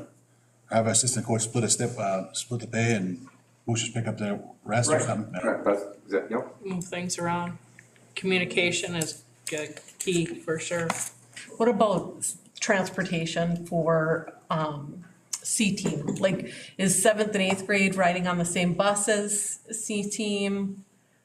Depends on the sport, depends on the data. Depends on numbers. That would save transportation money. I mean, like I said, for basketball, or boys and girls, baseball, softball, and volleyball, the transportation costs are about $22,000 for junior high sports. Like I said, maybe basketball says, you know what? For games that are local to Hibbing and to Chisholm and to Mesabi East, parents will drive. That might be one of their cost savings. We can dive that in. We try to get them all on bus. For girls basketball, we can get 7 through 12. We can play 5 teams on one bus. Boys basketball, we can't fit 7 through 12 and 5 teams on one bus. The numbers are just too high. But that could be one of the cuts. If the district allows parents to drive kids to games, basketball might come back to me and say, you know what, we're gonna save $10,000 in transportation costs because junior high parents are gonna take them to all away games. I would think that Come would. back and meet with them, and they're gonna meet with their parents in the booster clubs, and that might be one of their ways they save that 10 grand. I was just thinking about the transportation stuff, and if we were to do that and say one sport is going to have parents transport, wouldn't that be like a scheduling nightmare for the ones that we are providing transportation to? It's gonna be a scheduling nightmare. Their parents are just gonna have to agree that they're gonna be traveling, taking their kids to those games. And that's not a liability to the parents? That's a good question. If the district states we do not offer transportation, they don't, then it doesn't. If the district offers transportation and we don't have them sign off on it, then you get into some transportation issues. But if we're not offering, I want to say, not Minneapolis, there's a couple of schools down in the cities that they don't transport any activities. I was at a meeting this morning in Duluth, Lake Superior Conference meeting, and we were talking budgets. Duluth Denfeld told me that they do not offer any busing for any local games. So if Denfeld is playing East, or Denfeld's playing Superior, or Denfeld's playing up at Marshall, it's all on the kids on their own for all their sports. They only transport if it's X amount of miles out. So they do that way. So it can be done. Minneapolis School District has no transportation for sports. Unless it's a long, long trip and then they try to pull up a bus together. So like last year we hosted Minneapolis up here in girls basketball, Jody. It was a crapshoot if they were gonna come or not because they were trying to get outside contracting because they don't have any buses that take their sports. But they found a bus company that would take them up here for that game.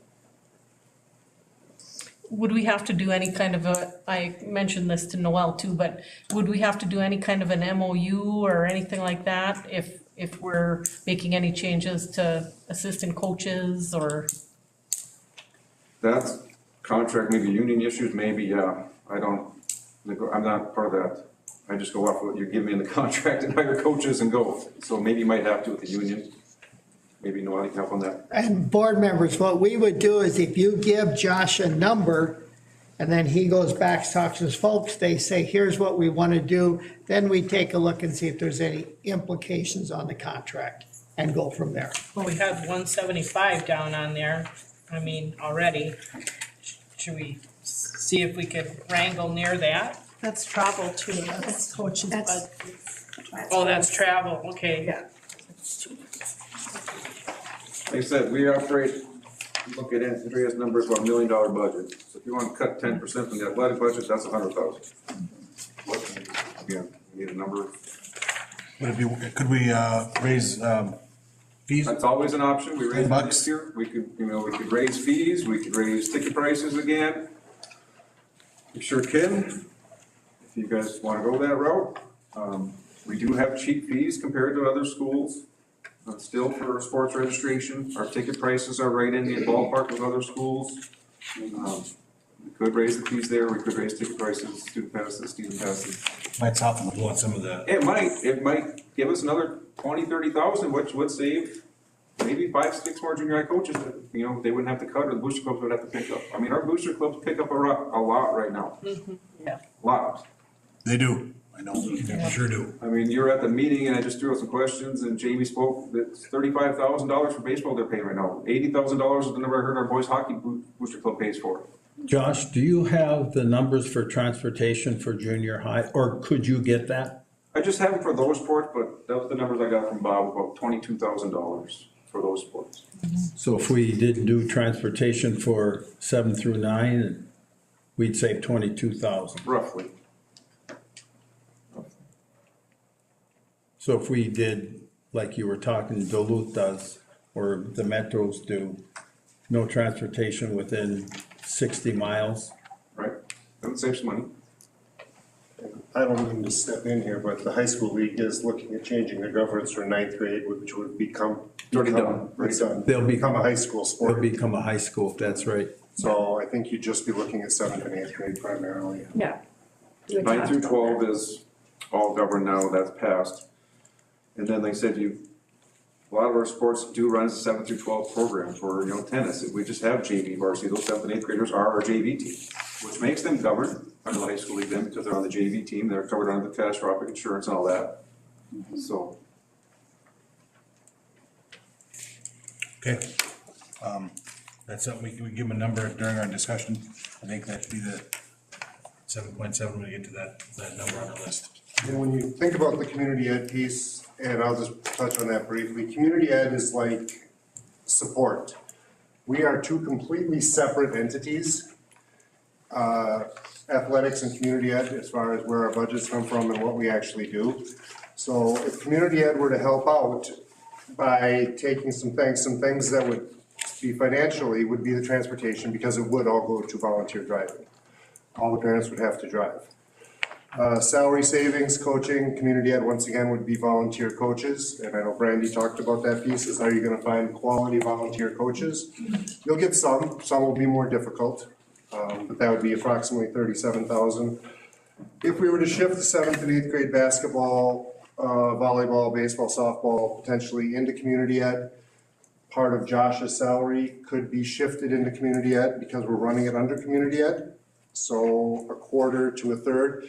But the rub on that is that community ed is all self-funded, other than the little bit of money we do get for our funding. So our fees would not cover the entire part of his salary that comes in here. We would still be running a little bit negative.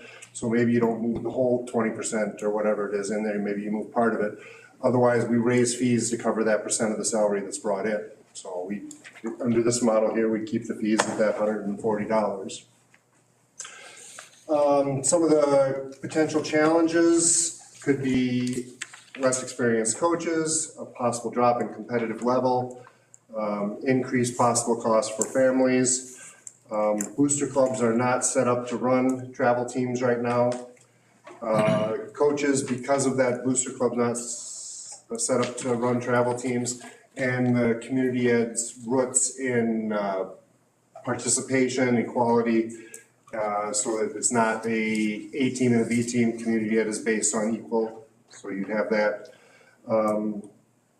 And I think I mentioned that piece of it. Now, does this model work in some places? Yeah, there's schools that run the community ed model, but what they have that we don't is established sports clubs for your competitive teams. So they've got your competitive travel teams, they've got those things. They do require the kids to play both your in-house and your competitive teams, but we just don't have that infrastructure right now. So could it go to community ed and have some potential savings? Yes, it could. Would there be challenges that we would face in doing so? Yes, there'd be some challenges that we'd face in doing so, but it would be an option to move that over there, potentially have some of that in there. Make a note on that. The traveling team part is, again, where we're located. You can ask Byron, he's standing over there. If we're gonna run a traveling, 13U team or 14, they gotta go to the cities and play every weekend. And I can speak to that too. We don't have everything around here, so it's easier for the city schools not to have junior high sports and have the traveling teams, so they're just going around the cities and they got a million teams to play from. We don't. 6th grader playing JO volleyball. We were just down in the cities this weekend. I've got an 8th grader playing AAU basketball. We were just down in the cities this weekend. The cost for those programs, our JO volleyball program cost us about $500. We did run it local. The coaches are volunteer, so we were able to keep the cost down. And our AAU basketball program is 3 weekends, and our cost for that is right around $200 for 3 weekends. So, I mean, plus your travel expenses and stuff like that aren't added in there. So with our location, yes, travel teams are more expensive and they are harder to run. Any other questions on the junior high sports? While I'm up here, I was also asked to look at music lessons and could that be run through community ed. You got a program concept in there on what it would look like. It's pretty self-explanatory. I'm not saying this is a good model. I'm just saying it's a potential that could happen. is community ed runs lessons, they're charged a fee, the fee covers the instructors. It could potentially be after school, or if we have an outside person coming in and teaching with a music license or whatever, they could during the day, if the school would allow them to be pulled out of that class to go do that music lesson at 10 o'clock in the morning. But once again, that's still being paid for by parents, it's an increased cost. I did have a brief conversation with somebody from the chair saying they'd be willing to help out with instructors and get instructors and find instructors and do some stuff like that. But in talks with the music department, they don't really support this at all. So I just wanted to put this out there because I was asked to do it, that is a potential that could happen through community ed. I mean, could we run it either way? Yeah, we could do music lessons either way. We're doing guitar lessons next fall. But as far as a replacement for it, it's not what the teachers are supporting, but could it be done? Yes. One of the other things in item 11 is combining community ed and activities directors.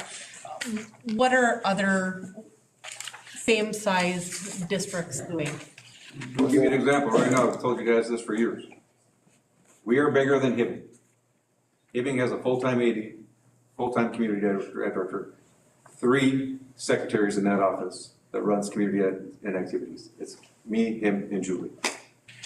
And Julie's not full-time. And Julie's now full-time. And they have 3 full-time secretaries. That is as closest as you're gonna get, closest to home as you're gonna get, and we are a bigger school than Hibbing, and that's what they have in their community ed and AD office. You won't find a school our size that has a combination community ed AD.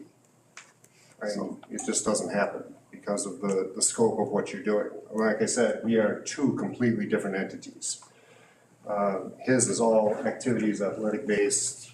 While I dive into some of the youth stuff with that, community ed is about outreach, education, partnerships, building relationships with everybody else out there, getting out information, offering classes for adults, offering classes for kids, just getting out and doing so much more. And that's part of the reason why they are funded differently, because they are 2 completely different entities. So community ed does not go under the general budget at all. And that's, like I said, we're similar, we get lumped in together a lot. When we first started, we shared the position and everybody always said we have 2 ADs. Well, we never had 2 ADs.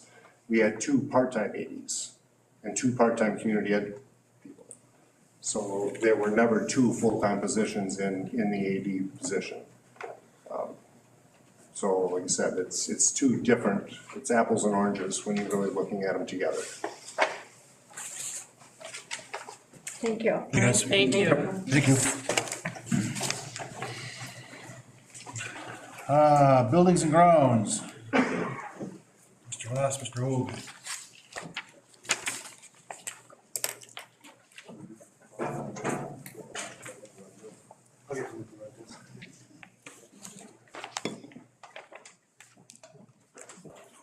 Evening, board members.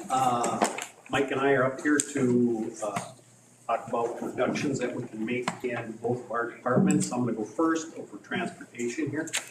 So right now, about 4 years ago, we figured that we should be putting Wi-Fi on the buses. So we did that. What we're finding out is that of 15 buses that Wi-Fi is on right now, only about 4 buses are actually being used. And it isn't a real significant usage. So I think we can eliminate Wi-Fi on the buses. That would be a $12,000 reduction a year plus a $6,500 management fee for Wi-Fi for about $18,500. Currently, when the 2 school districts came together, we had actual radio on the bus. Evelyn was using VHF radio, Virginia was using UHF radio, just the opposite. And so the 2 systems didn't match up. We also ran into problems with buses that were too far out, getting past the divide, we would lose the buses because of it. Our antennas just weren't high enough. So we decided to go to a cellular-based communication system on the buses, which is, it's required now that you have communications on the buses. So we went with a plan, but the hardware in the buses just wasn't reliable. And we struggled with that for about 2.5 years. So this year, early this year, we went to a new bunch of hardware, so I've been making that change. And that started about Thanksgiving, and I've got 4 left to change out. So we're actually kind of running a parallel cellular system on the buses, because some of the buses are on the old system, some of the buses are on the new system, but they still have to talk to each other. So as soon as those 4 are changed out, which will be in about a week, we can drop that first cellular service, which is gonna save us about another $4,900.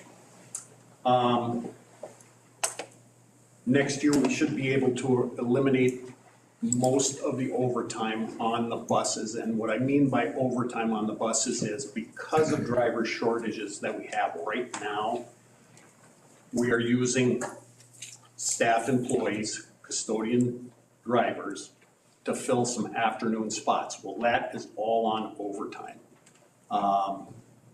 So we just started another person today. That's gonna eliminate one of them. We've got 2 that are training and testing on Wednesday, so hopefully that will at least get, move one of the other people off of overtime and just into regular time. So that savings will be about $13,000 a year, just that savings in overtime. That doesn't count overtime to fill in positions so that other drivers can go to extracurricular activities, that type of thing. So that's not even counted in here. This is just strictly afternoon routes that are being driven in overtime because of driver shortages. So that is about a total of $36,700 that I can save out of transportation right now. Mike, you wanna talk about buildings and grounds? Yeah, the buildings and grounds. Now, last year, we purchased a lot of equipment to clean our buildings, to help with the sidewalks, do whatever. So all that is already done. So I don't foresee any purchasing of equipment coming up, other than buying supplies to keep our buildings clean, to restock, that type of stuff. So I can't really give you a number on that, because that's already gone. But what I can give you a number on, and you guys all have the sheets, on overtime. Now, this is maintenance overtime. And you got a few different sheets. It's broken down by building, and then there's also a general one. If you look at the one that has, it's like 3 or 4 sheets long, and at the end it has a really large number, that is because the last couple of years we've been in the big move, with all the demo going on, with all the moving of buildings, moving teachers. I mean, we had to clear them buildings out totally, and we had a timeline to do it. We made all of our timelines, but we had to get it done, and that's where all the overtime came in. It's been kind of like really, really crazy with overtime. So with that being gone, because we are past that now, I firmly believe we can cut that at least 50%. Now, also, I've also implemented a different way of handling overtime as far as our maintenance staff with the cleaning of the building when someone calls in sick. Maybe when we're plowing on our stuff, doing it certain ways. I mean, we're looking at all avenues where we can cut costs. But I firmly believe that number, I think it's down to 90, and see it on there? Yeah. That, if it's not even gonna be more, it should be no problem, because we're not gonna have all that expense. But that's where the maintenance can save. And I also just wanna make sure you guys all realize that over the last couple of years, we have been reduced. We got down to the number we had to be at, and we are constantly moving people around and trying to make it work, so just wanna let you guys know that we do that. And also, the last thing before we move on to the next thing, me and Bob, we work together. We're constantly in communication, because we do overlap, but we are, again, 2 separate entities. I have my stuff, he has his stuff, but we help each other, and it works out well. You know, he helps me a little bit on the Virginia side of the buildings over there, cause I'm over here more, and vice versa. I help him over here, so it's one of those things, I just wanted you guys to know that. I don't know if you realize that we're constantly working together. So, you know, you guys have any questions on overtime or anything else? I don't have any questions for the guys? But like I said, that should definitely get better going forward. And me and Mike and I have talked about this really hard and been real thoughtful. We believe that we could eliminate the maintenance transportation secretary position and pick those duties back up by ourselves. These are both duties that Mike never had a secretary. On the Virginia side, we always had a secretary, but all of the duties, like in transportation, the billing, the parent communications, the transportation reportings that I have to do to MD&E and also to Andrea. Those are all things that I delegated, but I've done these all in the past, and I can go back to start doing these again. So we could eliminate that position because of that.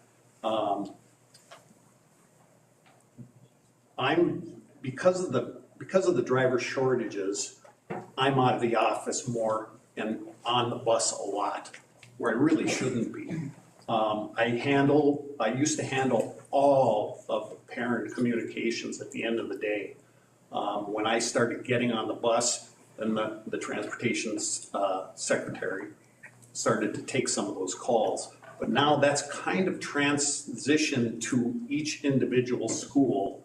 So the kid, if there's a student that's having a problem on a bus at Parkview, that Parkview can communicate with the buses about their student, and North Star can do that, and Laurentian can do that. So all of the schools have communication with the buses, and that's working out real well, so we could do that. The secretaries all work till 4 o'clock. The buses are pretty much done by 4. There's still a couple of kids on the buses after 4 o'clock, but really, the routes are pretty much done by 4 o'clock. So we have coverage until 4 o'clock.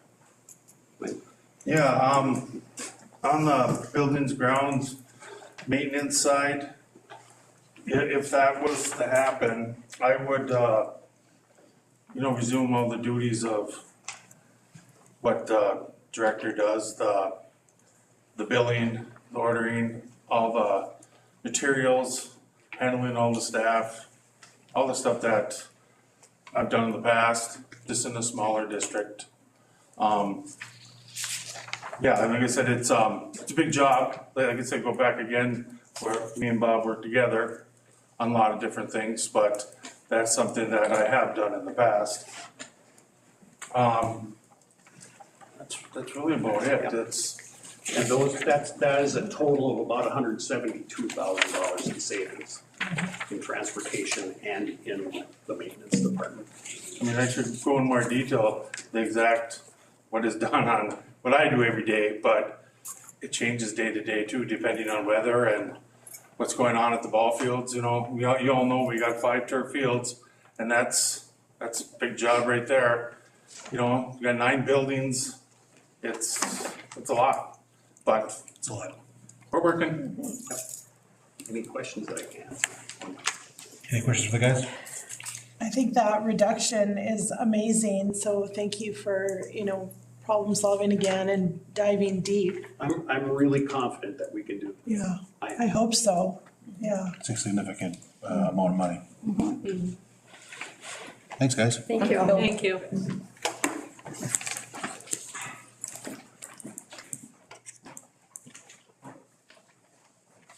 Seven point 6, curriculum and software, return on academic expenses and updates to strategic plan. Mr. Schroeder.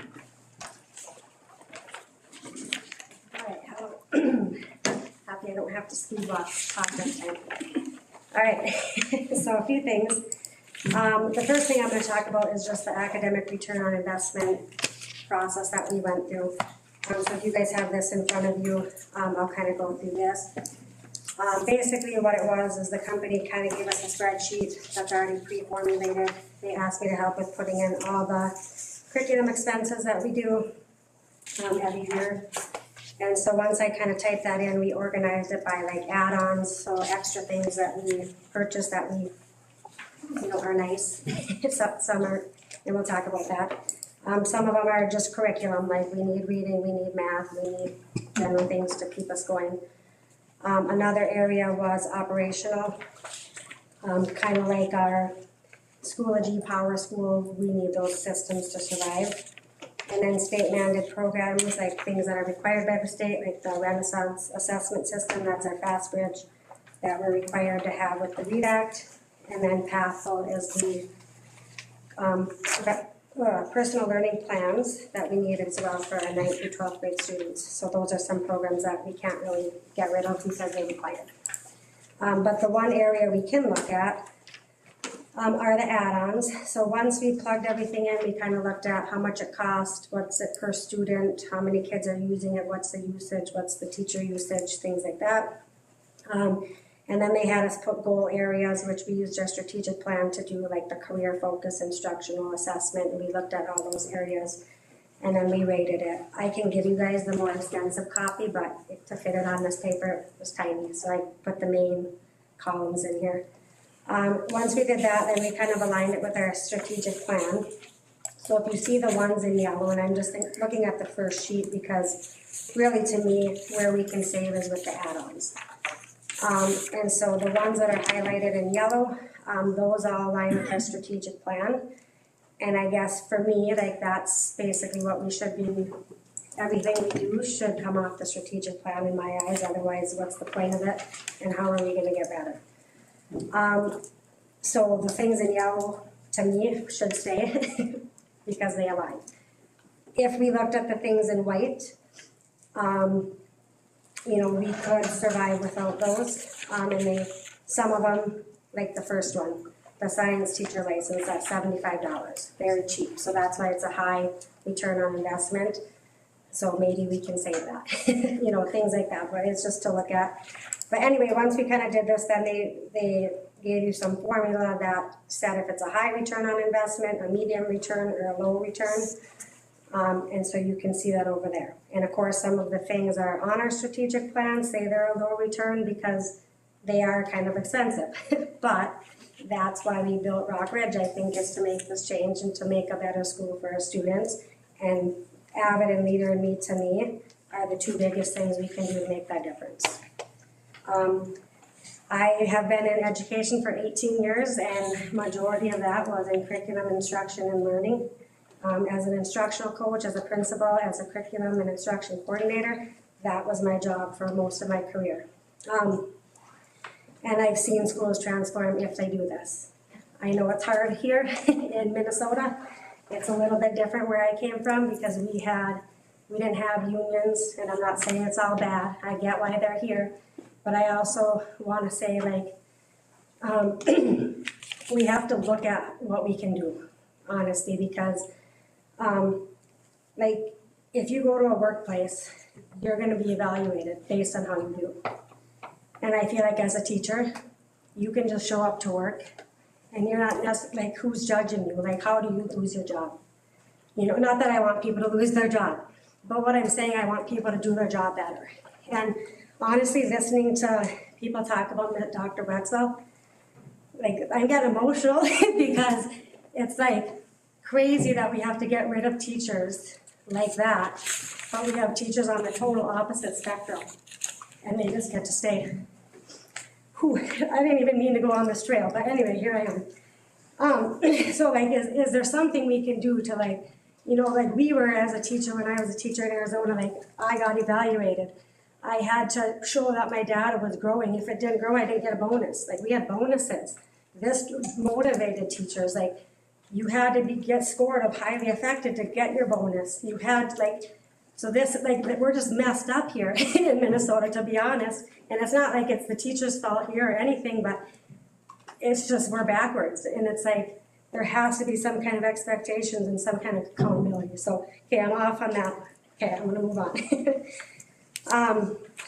And then, so yeah, those things to me are important, and that's how we're gonna make change. If we took out the white stuff and we got rid of it, yeah, we could save about $42,000 a year. If we, and I'm going back to Avid.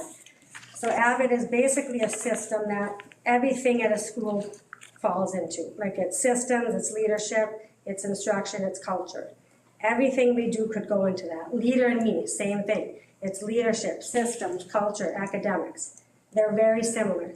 The difference between them is Avid is talking instruction, helping teachers become better teachers, having teachers use best practices, making them teach different, not just standing, like kids do not listen just from people standing up and talking to them. That's not how you learn, that's not how you remember things. And so like, the one thing that really to me is like, people don't learn from people they don't like. And that's something like, I wish everyone would go after this and type up, it's Rita Pearson.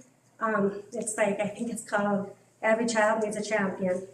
Like, go watch her YouTube. Like, that right there is what we need in every single teacher.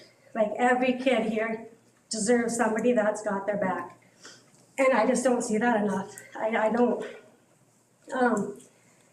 So yeah, though, if, like, I don't know how to get people to like, get that these things matter. That's where I struggle in my position, to be honest. But going back to my position, if we lose it, I'm like worried, honestly. Because the principals, they have a lot of stuff to do. Like for them to try to move this without additional support, it's just, I just don't see it happening. But looking at Avid, like right now, we're really using one of those pillars that I talked about, and we're doing it okay. We're using the instruction piece. To keep Avid at an elementary school, it's $3,500 a year. So we pay that for Parkview, we pay that for North Star and Laurentian. So that's about what, $1,300. So yeah, we could get rid of it, but like, because I know what it does, like I hate saying that. But if we want to save $10,500, we could do that. We could get rid of, I would hope to keep it at the high school. Why? Because we got all the kids this year. We talked to 8th graders. We got them excited about them. We got a group of kids to sign up for Avid to take it. So there's a couple of things with Avid I'll tell you really quick is in the elementaries, it's more just embedded in the classroom, how you teach and so forth. And just even as the principals and leadership, it's training, it's all kinds of stuff. And when you get to the high school, they have a separate elective class. And if you guys look at this second page that I have, I know it's kind of out of order here, but it kind of talks about what you learn in 9th grade Avid, what you learn in 10th grade Avid, 11th and 12th. But because I know Avid and our high school that we're trying to build here, like if I ran this school, if it was up to me, I would have every single kid take Avid 9, Avid 10. That's how strong I feel about it, because it prepares you for life. You're going to learn study skills, organization, a college and career going mindset. And it's not just pushing kids to college. It is pushing kids to have goals, have high expectations, have a growth mindset, and be critical thinkers. As you get into 11th grade, you get to do things, you get to go visit colleges and see what's out there, visit different careers, research colleges, scholarships, do the application process. So it just gets you doing all the things that we want our kids to leave with. So yeah, if there was a way, right now, next year we would have one section of Avid 9th graders, and the goal is to keep those kids Avid 9, Avid 10, Avid 11, Avid 12. So basically that class, you keep them together and they build kind of like this family environment, and kids, some kids, they need that. And you go to an Avid school, I can give you some recommendations if you'd like to see one. It's huge. I mean, and a lot of things, you get a lot of scholarships just for being an Avid. I know some schools give you $25,000 a year, $20,000 just because you took this class, because Avid is proven. They have data, they track kids all the way through college. Once you're in there, they track you, because it's proven that kids who graduate with Avid 4 years in high school, they graduate collar at a much higher rate. And if you want that data, I can share it with you. So that's that piece. So yeah, and to keep it at the high school is $5,000. So on this sheet, it says Avid is $27,000, and that's because have about $10,000 in there. That's talking about the professional development that they offer every summer. So you send kids to, it's called Summer Institute, and it's amazing. If anyone has a chance to do it, you need to do it and get that. So that's why it looks a little higher, 27 here, but it's tech 15, 16, just to keep it for the membership. All right. I have a couple things. I hope you guys saw them. I kind of forgot to note on here. Is just really quick about the READ Act. We are getting a one-time funding next school year at the fall of 2025, and it's $39.94 per student. So it's and they're using that off the 2023 fall enrollment, so keep that note. So I'm guessing around 85,000. Yes, we still have phase 2 teachers to train, which is about 8 of them. And for them to take it and just get paid like we did last summer, that's probably about 15,000, and then whatever it costs for the. So I mean, that money's going to the READ Act, and I know the last time we got money from the READ Act, it wasn't near enough. So maybe some of this money can kind of pay that too. I don't know how that works. It might be passed. We also have to buy a new 4 through 12 assessment system that the READ Act approved. That's about $8,500 a year. So this money could be used towards that. And they also said this money can be saved for that. So we could pay for that assessment every year with this money that we get. So just FYI on that. Most of our teachers are trained besides about 8 to 9. And then I do want to talk a little bit more about Leader in Me, because this year we started it at the K2 level. And basically what it is, if you've heard of Sean Covey, Franklin Covey, it's the 7 Habits of Highly Effective People. This is I think it's the #1 business model where they train their companies with Leader in Me. And now we're giving it to kids, and we're giving it to teachers. We trained our teachers with it last year. And we'll have more training for them this fall with this program. But the kids at the K2 level started the curriculum, and what it is they get the 7 habits, which is be proactive. They learn these skills, how to be proactive. Sharpen the saw, begin with the end in mind. So they're thinking and they're learning these skills. Put first things first. Seek first to understand, then to be understood. And, it just teaches kids how to talk to others, be leaders, lead themselves, lead others. So I think, and talking to some of the principals too, I know Sheena says she has seen a major change in her building implementing Leader in Me, and she's just a K2, so everybody's doing it. And what it does also is it tracks goals, academic goals, attendance goals, behavior goals. There's all kinds of things that you can do with Leader in Me. It teaches kids to take ownership of their school. I know Scott's kind of doing a little this at the North Star. He's doing my school, my responsibility. That's Leader in Me. He's teaching kids to take responsibility, to clean the cafeteria, to keep the school nice, to keep it safe. So he's kind of started that. And with this, it's building our site teams back, which we need. We need people to meet, because if we don't have people meeting, then it has to just come from the top, and then they don't want to do it. We need buy-in. We need everyone to be here to make things better. And we have the tools. We have everything here right now to just be way better. We just have to do it. And we have to pull people out of the mud, and we have to change for our kids. It's not easy. It's going to be hard work, but that's why we're teachers. We're not teachers because we're here about our salary or because we get summers off. We work so little when we're here. We have to work. I don't know, when I was a teacher, I was here till 8 at night. It's what I had to do for my kids. And I know people can't do that. They have lives, they have jobs, but teaching is hard when you're here. But it's worth it if you put in the time.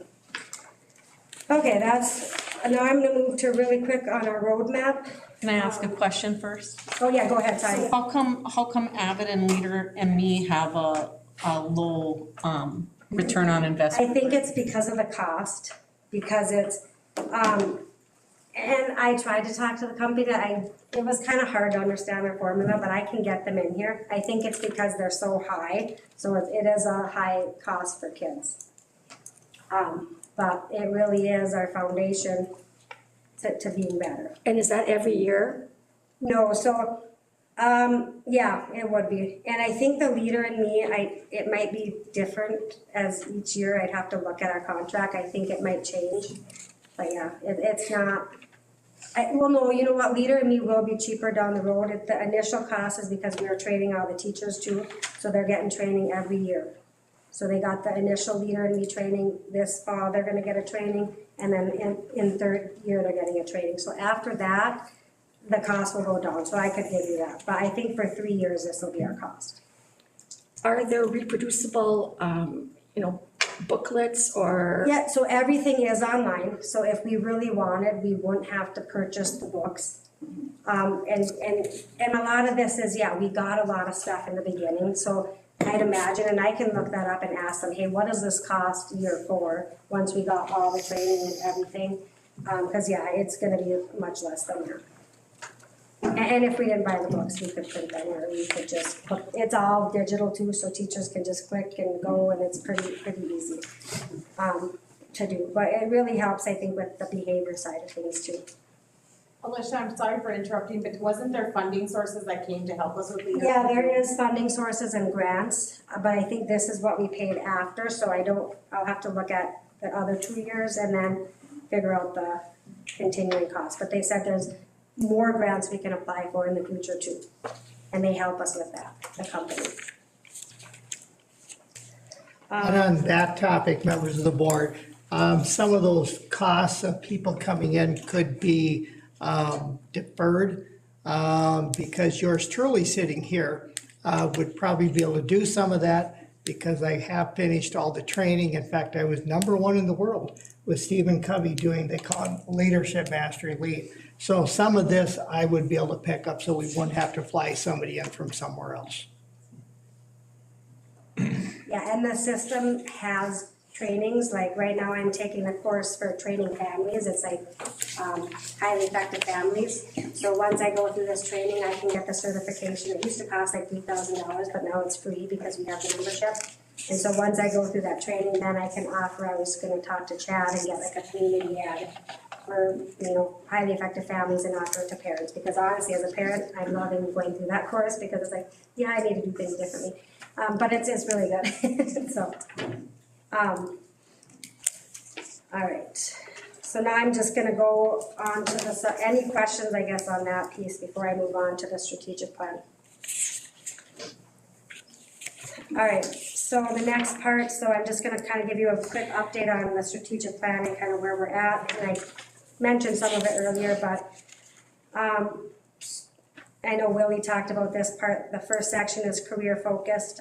So I know students have been working with businesses. We have work-based learning opportunities, job shadow events, career fairs, and I think he talked about a lot of that, so I won't go into detail. We also have the media program in 5th through 8th grade. So we have talked about this before, about in 5th and 6th grade, it's kind of game-based, and kids are kind of learning about who they are as a person, what kind of strengths they have. Figuring out, hey, is this me? Would I like to be a director? And it's a really cool program that kids can kind of figure out who they are. And then as they get to 7th and 8th grade, they get to go through every single career field. They get to be the career, try the career, hear from people in the career, and say like, hey, is this me? Is this something I could see myself doing? The nice part of this is it feeds right into then our high school academies, because once they go through this, then as they get to 9th grade, they do careers again, and now they have like 3 different years where they've had career exploration. So once they get to 10th grade, they should have a pretty good idea of what academy they want to go into. So I think that's going awesome, and I know my kids always come home talking about media, and they really enjoy it. Again, we talked about AVID, so I won't repeat myself here.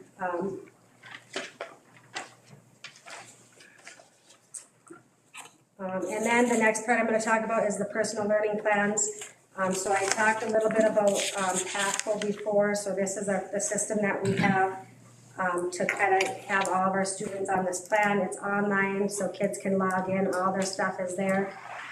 There's just a lot of cool pieces, and I put a lot of details in here. But the main thing is kids take an interest survey.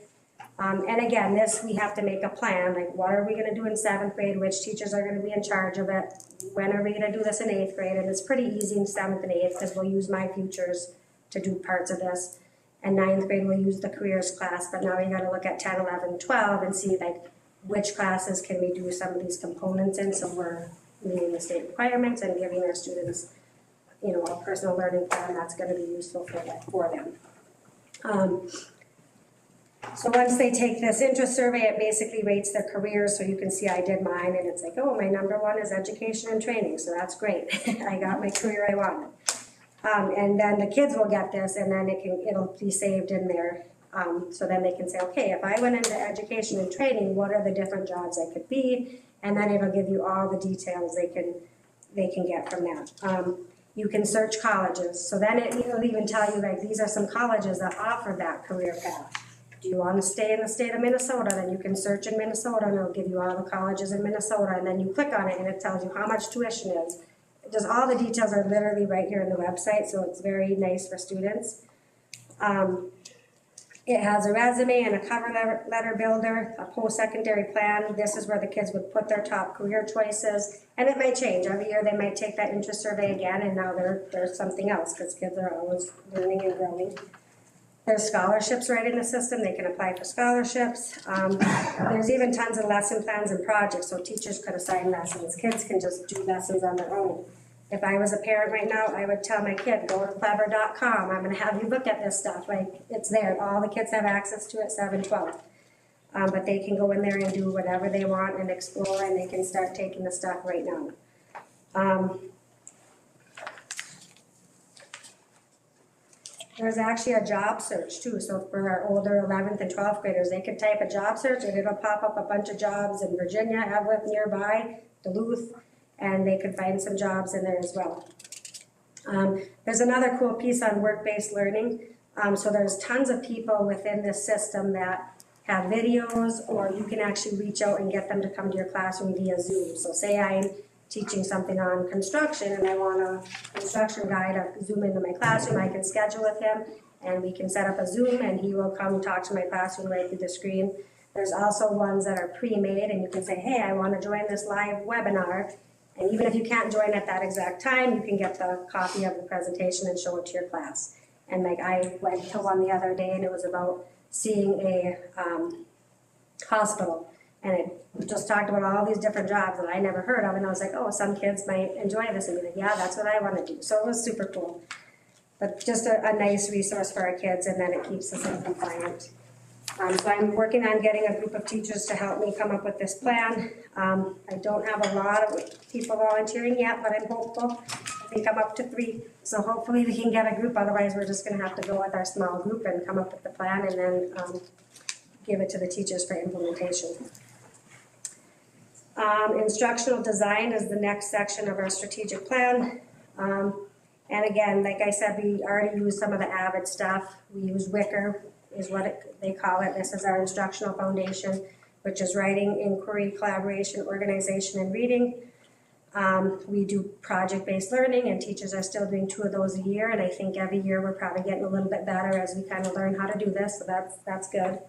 And this allows for critical thinking and just students doing the work rather than the teachers.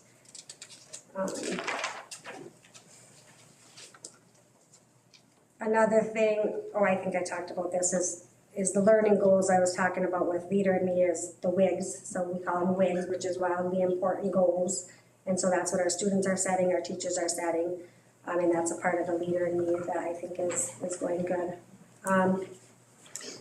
The next part is grading and assessment. I know like at K6 we're pretty good here. We have our standards-based grading in, which is a true reflection of what the kids learn. We kind of have the behavior side separated. So then it's good for parents to see, hey, what does my kid know and how can I help them? At the high school, we have room to grow here, and I think we need to start. We need to look at grading at the high school because we're definitely grading like we did a long time ago. Grades, and it's just, they need the training, they need to hear it. And I think we need to provide that to them, just with like redo and retake opportunities, having students give and receive feedback, separating academics and behavior. Grades are supposed to be like, what do you know? Not, did you turn it in? It's what do you know, so we can help you master the standards at your grade level. So that's something I think we need to work on. And then the last section of the strategic plan is our design process. This is like our project-based learning, and we do the PBL design process, which you can see where all the different bulleted points there. And we'll continue to do these and hopefully get better as we go. So that's all I have on the strategic plan. Anybody have any questions? Any questions? I don't think so. All right, thank you. Thank you so much. Thank you.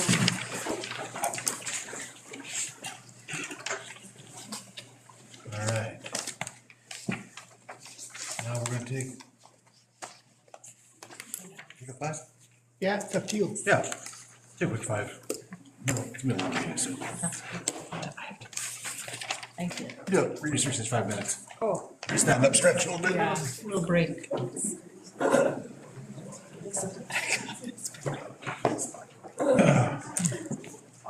We'll come back at, what time is it now? 8:35-ish? Yeah, 8:40.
Thanks for the little break there. Yes. Jennifer's here too, so. Your laptop back. Yeah, I'll take that. We're gonna do the budget 25-26 scenarios, rough draft sheet. We'll just go line by line. I'm just gonna have a open discussion on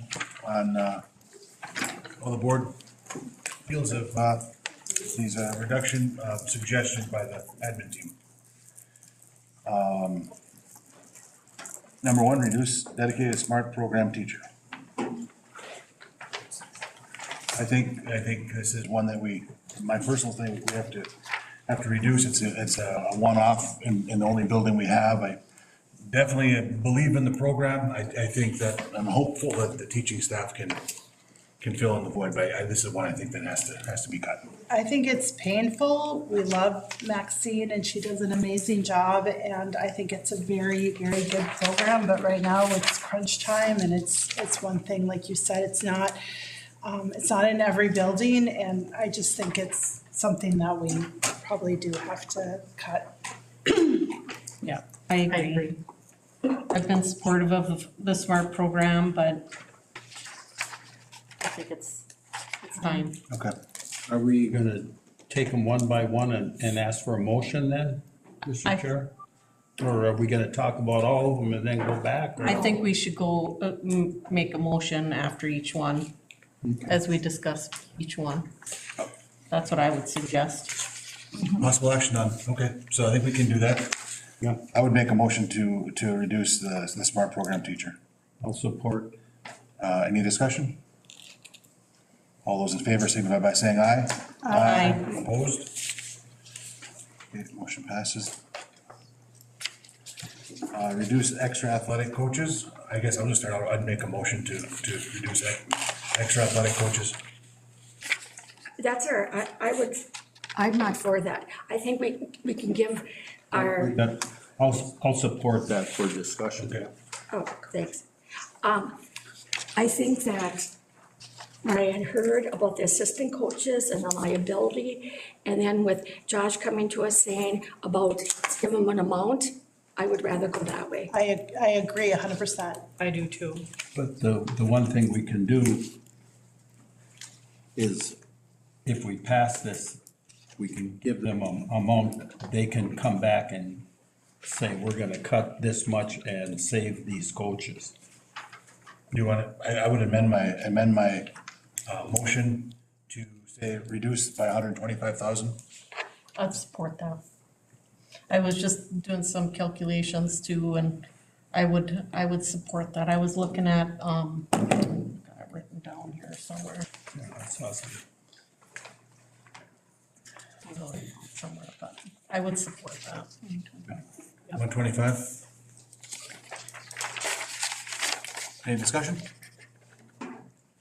Hearing none, all those in favor signify by saying aye. Aye. Opposed? Motion passes. We're gonna skip 3 for now. We're gonna go to the curriculum coordinator.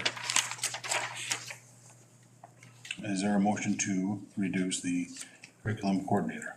And so 3 positions going down to 1, correct? No, this is No, that's a curriculum just coordinator. the one person.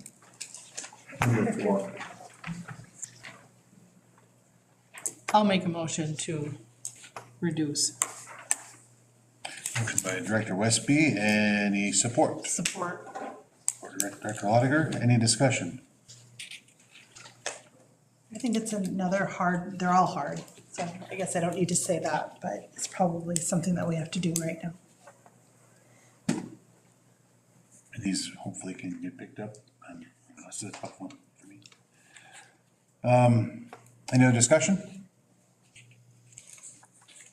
All those in favor signify by saying aye. Aye. Opposed? No. Motion passes 6-1.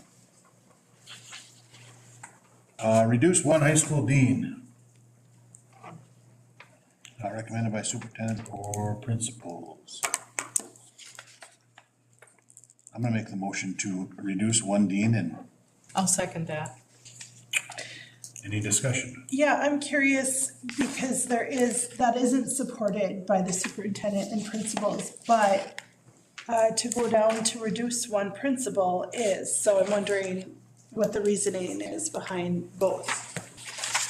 Because I'm trying to get you to $2.5 million. Well, I know, but you said you don't recommend, or you recommend the principal but not the dean, so what's the No, I recommend. You know what I'm saying? Principal, yes, to go Right. down a principal. Right. And if you do have another principal resign, I'm probably gonna come and suggest to you not to replace that person either.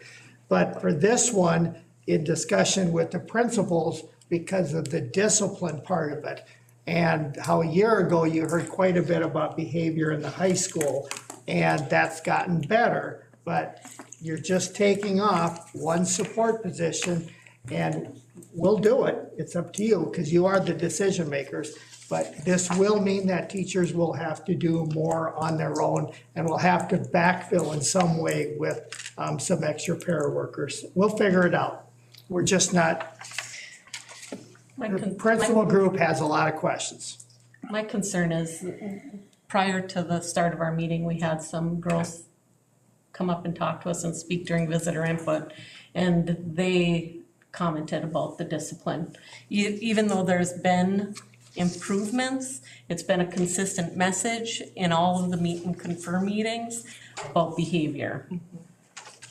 Yeah, I'm actually not in favor of reducing a high school dean. Things came to light too, and that I shared with Dr. Schmidt about just even online stuff. I mean, this world is just crazy, bullying and whatnot. And I just don't think right now, when we're trying to make such improvements with, you know, discipline and behavior, that probably would be would be a too much of an overwhelming position for one person. I think, I'm sorry, Lee. Yeah, go ahead. I think this year we've cut it back. And if we did cut down to one dean, they'd just be overwhelmed, and we might end up right where we were, which would be 2 years ago. And it's unfortunate that in today's age, you need to have someone like this to correct the way kids act in class, but that's the way it is. How are these positions filled, the dean position? They are usually experienced teachers who know the building. We post it, and then certain people said they were interested in it. They were interviewed, and then that's how they were, and brought to you, and then you said yes. Okay, will that be yearly that they apply, or like? They have to let us, according to the contract, they have to let us know by a certain date if they want to continue in that role.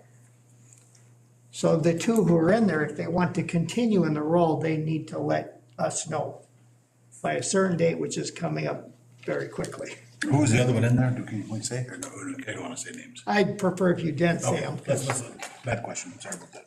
But I think also in follow through with discipline is a problem, no matter if you have 3 deans, if we're not gonna follow through with these students, that has been a consistent message we've heard, and also support for the teachers. So if we get, and I hear what you're saying, you know, but in the situation with the budget, if we have somebody in there that is,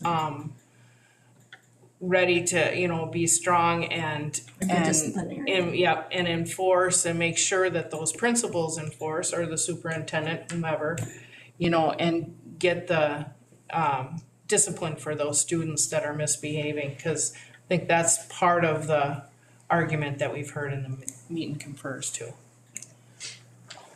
And I know that there's also laws and statutes that come into play that make it a little bit difficult. Okay, any other discussion? Motion on the table to reduce one dean is, all those in favor signify by saying aye. Aye. Opposed? No.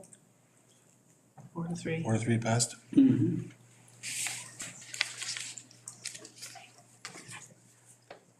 Reduce tech department by 1.0. I'll make a motion. I'll support. Motion by Reardon, support by Colton. Any discussion? Hearing none, all those in favor signify by saying aye. Aye. Opposed? Passes unanimously. Reduce 20 paras. I make the motion. Motion by Director Bonner, support by Director Yuhan. Any discussion? How many of these are current vacancies or? They will, the way, you have so many paras who switch jobs at the end of the year that every para who wants to come back, we're highly confident they'll have a job next year. I know it's a high turnover position, so we do have. High turnover position. Okay. All right, all those in favor signify by saying aye. Aye. Opposed? No. Motion passes 6-1. Director Lauder, no. Reduce advertising costs, $50,000. I mean, some of these we have to make the motions on? So moved. I would like you to. Okay. I second. Motion by, support by Director Westby. Any discussion? All those in favor signify by saying aye. Aye. Opposed? Motion passes unanimously. Reduce 2 media aides. I make a motion. Motion by Director Westby. Second by Director Westby. Any discussion? I was just gonna suggest, I mean, is it possible that we can utilize sixth graders or upper level, grade level students or high school students to kind of take on some of that role? If you say yes to reduce, yes, we will have to look at things like that to get books back on the shelf checked in and things like that. That's a great idea. Really, that is. Who works there? Teachers are smart. All those in favor signify by saying aye. Aye. Opposed? Motion passed unanimously. Buildings and grounds, transportation recommended. I'd entertain a motion here. I will move that we take the recommendation per the sheet that we saw for the buildings and ground and transportation, the recommended reductions of. I'll second. Any discussions to clarify, is that reducing? 171. Is that reducing the secretary? Is that what we're? Yes. voting? It's involved in that. Okay, all right. Any other discussion? Hearing none, all those in favor signify by saying aye. Aye. Opposed? Motion passes unanimously. Shift to number 11, shift junior high sports to community ed. Can I get a motion?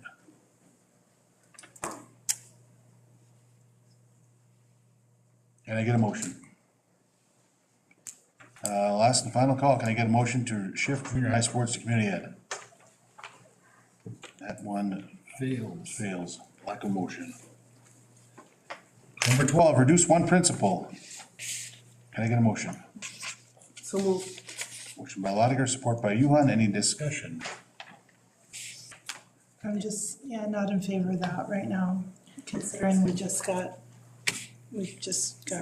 what, go of a dean or, One of the things that I'm thinking with all of these is that we're looking at our budget right now, and maybe I'm being a Pollyanna, but I'm hoping that as we click down the road, that, we might have more kids. I mean, things could change by September, maybe not, maybe it'll be worse, but it could change, but we're making the budget as we are seeing it right now, so and this will get them to the end of the year, and hopefully we can change things around. So this will give us, I mean, if we pass this, go from 5 to 4, is that? So I'm just clarifying too. Would this reducing one principal be the position that Mark Winters is in, that we're not going to? We're just not gonna post for? replace him. Correct. We're just not gonna. You will not replace him. So it's not an He's resigned. additional one, we're just not gonna replace. You're not gonna replace him. oh, thank you for Okay. clarifying. We will shift things around. Made that motion. Okay. Did you get a second? Yeah. I just, So, I'm just to writing. clarify one more time, and I know you just said that, we were just, You are not going to Okay. replace, we will shift internally. okay, So that would be the one principal, is Yep. Mark Winter's position. got it. Any more discussion? You can't replace Mark Winter. No. You're replaceable. All those in favor signify by saying aye. Aye. Opposed? Motion passes unanimously. Number 13, merge all school work experience coordination with school work experience counselor. Merge 3 positions to 1, curriculum coordinator, school work experience coordination, and school work experience counselor. Curriculum duties picked up by superintendent and principals. Can I get a motion? Moved. Second. Motion by Lotiger, support by Westby. Any discussion? Is this also the position for fundraising? Yes, that is part of it, yes. The fundraising is kind of tailing off. So someone will still be paying attention to fundraise, but we will reorient some of the duties here because you're taking 3. This is the one where you're saying it's okay, superintendent, to take these 3 positions and move them into 1. This What's particular item does not have a dollar value assigned to it? What is the savings? Well, the dollar value is already there, but in other positions, I don't want to use names right now because who is in this position has a bumper on what could happen in other ways. And so you have to almost, on this one, think conceptually, are you okay moving from 3 to 1 and then figure out how to redistribute the duties? But there will be some savings. Oh, yeah. You're going from 3 positions to 1. Right. So can we have like an estimate? So I can see what I can also save. Well, 3 to 1, you can just go at least 200,000 right off the top. Okay. Any other discussion? All those in favor signify by saying aye. Aye. Opposed?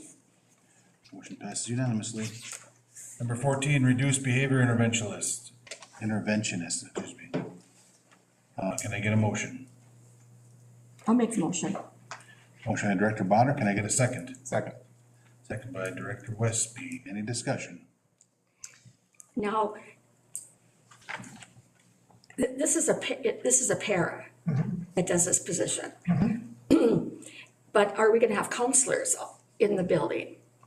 That's what I'm wondering, like, if we don't have a counselor, I think we need this person. In the high school, you have counselors in the buildings, but under this scenario, you do not have counselors in the elementary building. And counselors in behavior interventionists, sometimes they're doing similar things. More often, they're doing dissimilar things because the behavior interventionists are responding right now. There's a behavior, we got to do something right now, and the counselors can go a little slower sometimes in the process. And I'm guessing that's part of the reason why it's not recommended by the superintendent, by the principals. I don't think it's SWAT at this point. I think we need that position. I think we have a lot of behavioral challenges and I think that's I want to be able to discuss it, Yeah. talk about. That's a good motion, absolutely to discuss. No, yeah, definitely. So the 40,000, you come up with that dollar figure though, because some of the money is reimbursed by special education? No, not on these. These are pure people who are walking the hallways, going to where issues are in classrooms. These are non-special ed related. Okay. Total of 6 at 40,000. Any other discussion? 40,000 total? No. No, per position. Per Thank you position. for clarifying. So it's a Yeah, quarter of a total million. six. Okay. So who is the principal going to have besides themselves? If they don't have, they're not gonna have a counselor and they're not gonna have a behavior interventionist. If you reduce these, the answer is no one. No one. Are these specially trained paras? They are some of our more highly skilled paras, and they do go to extra classes compared to some of the other paras. And they're not full-time. And some of them are pulled for other duties, correct? Say that again? Some of them are pulled for other duties too? Oh, yeah, they could be doing lunch duty before school, after school. They could be doing all of those things. How about subbing? We try not to have them do that because that's not the purpose of the behavioral intervention. They really don't do subbing unless there's a crisis. So there's one at each elementary? Yep. And then how many at the high school? There are 3 at the high school. Like this might be a study hall supervisor, I'm calling a behavior interventionist, because that's what they do. So there's 6 of them total. Is that like our ISS person that spoke? She's included in this. They're all included in They're all- this, because each one of these individuals does a multiple of duties. So who's going to be there for the ISS? No one. No one. That's why they're not recommending. Right. Yeah, so. Okay, I got my Any answer. further discussion? All those in favor signify by saying aye. Opposed? Aye. No. Motion fails. Unanimous, actually. Music. Elementary band, orchestra, voice lessons run through community education.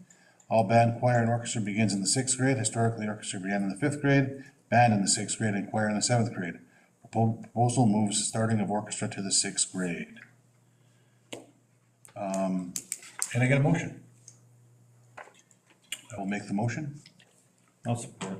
Support by Director Reardon. Any discussion? Or just, as I read this, we're moving it 1 year.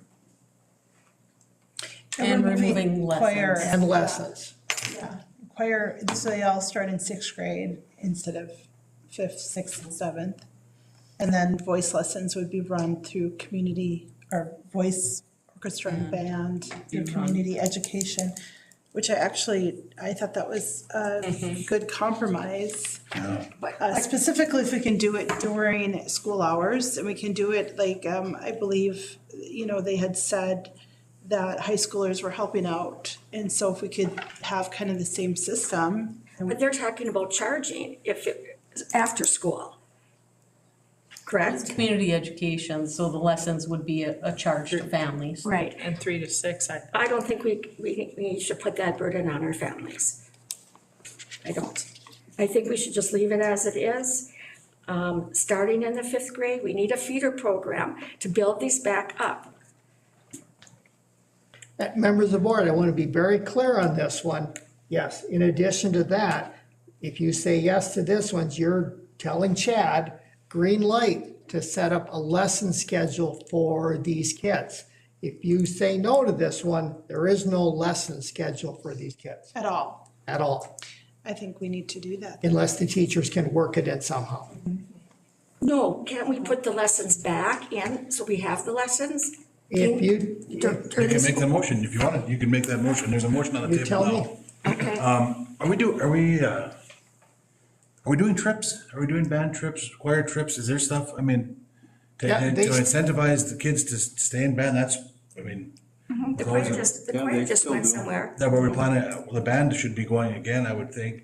Next year. Next year, is it? I would think so. I haven't seen any fundraiser or anything like that for a potential band trip. I don't know, is there one? That would be the music department who runs that. Yeah, and we need them to promote it more. I think, They should be, yeah, I they think need to so. promote it more. We need the kids to promote it more, but I think we need to give them, next year to, have the lessons during the school day, keep it as is.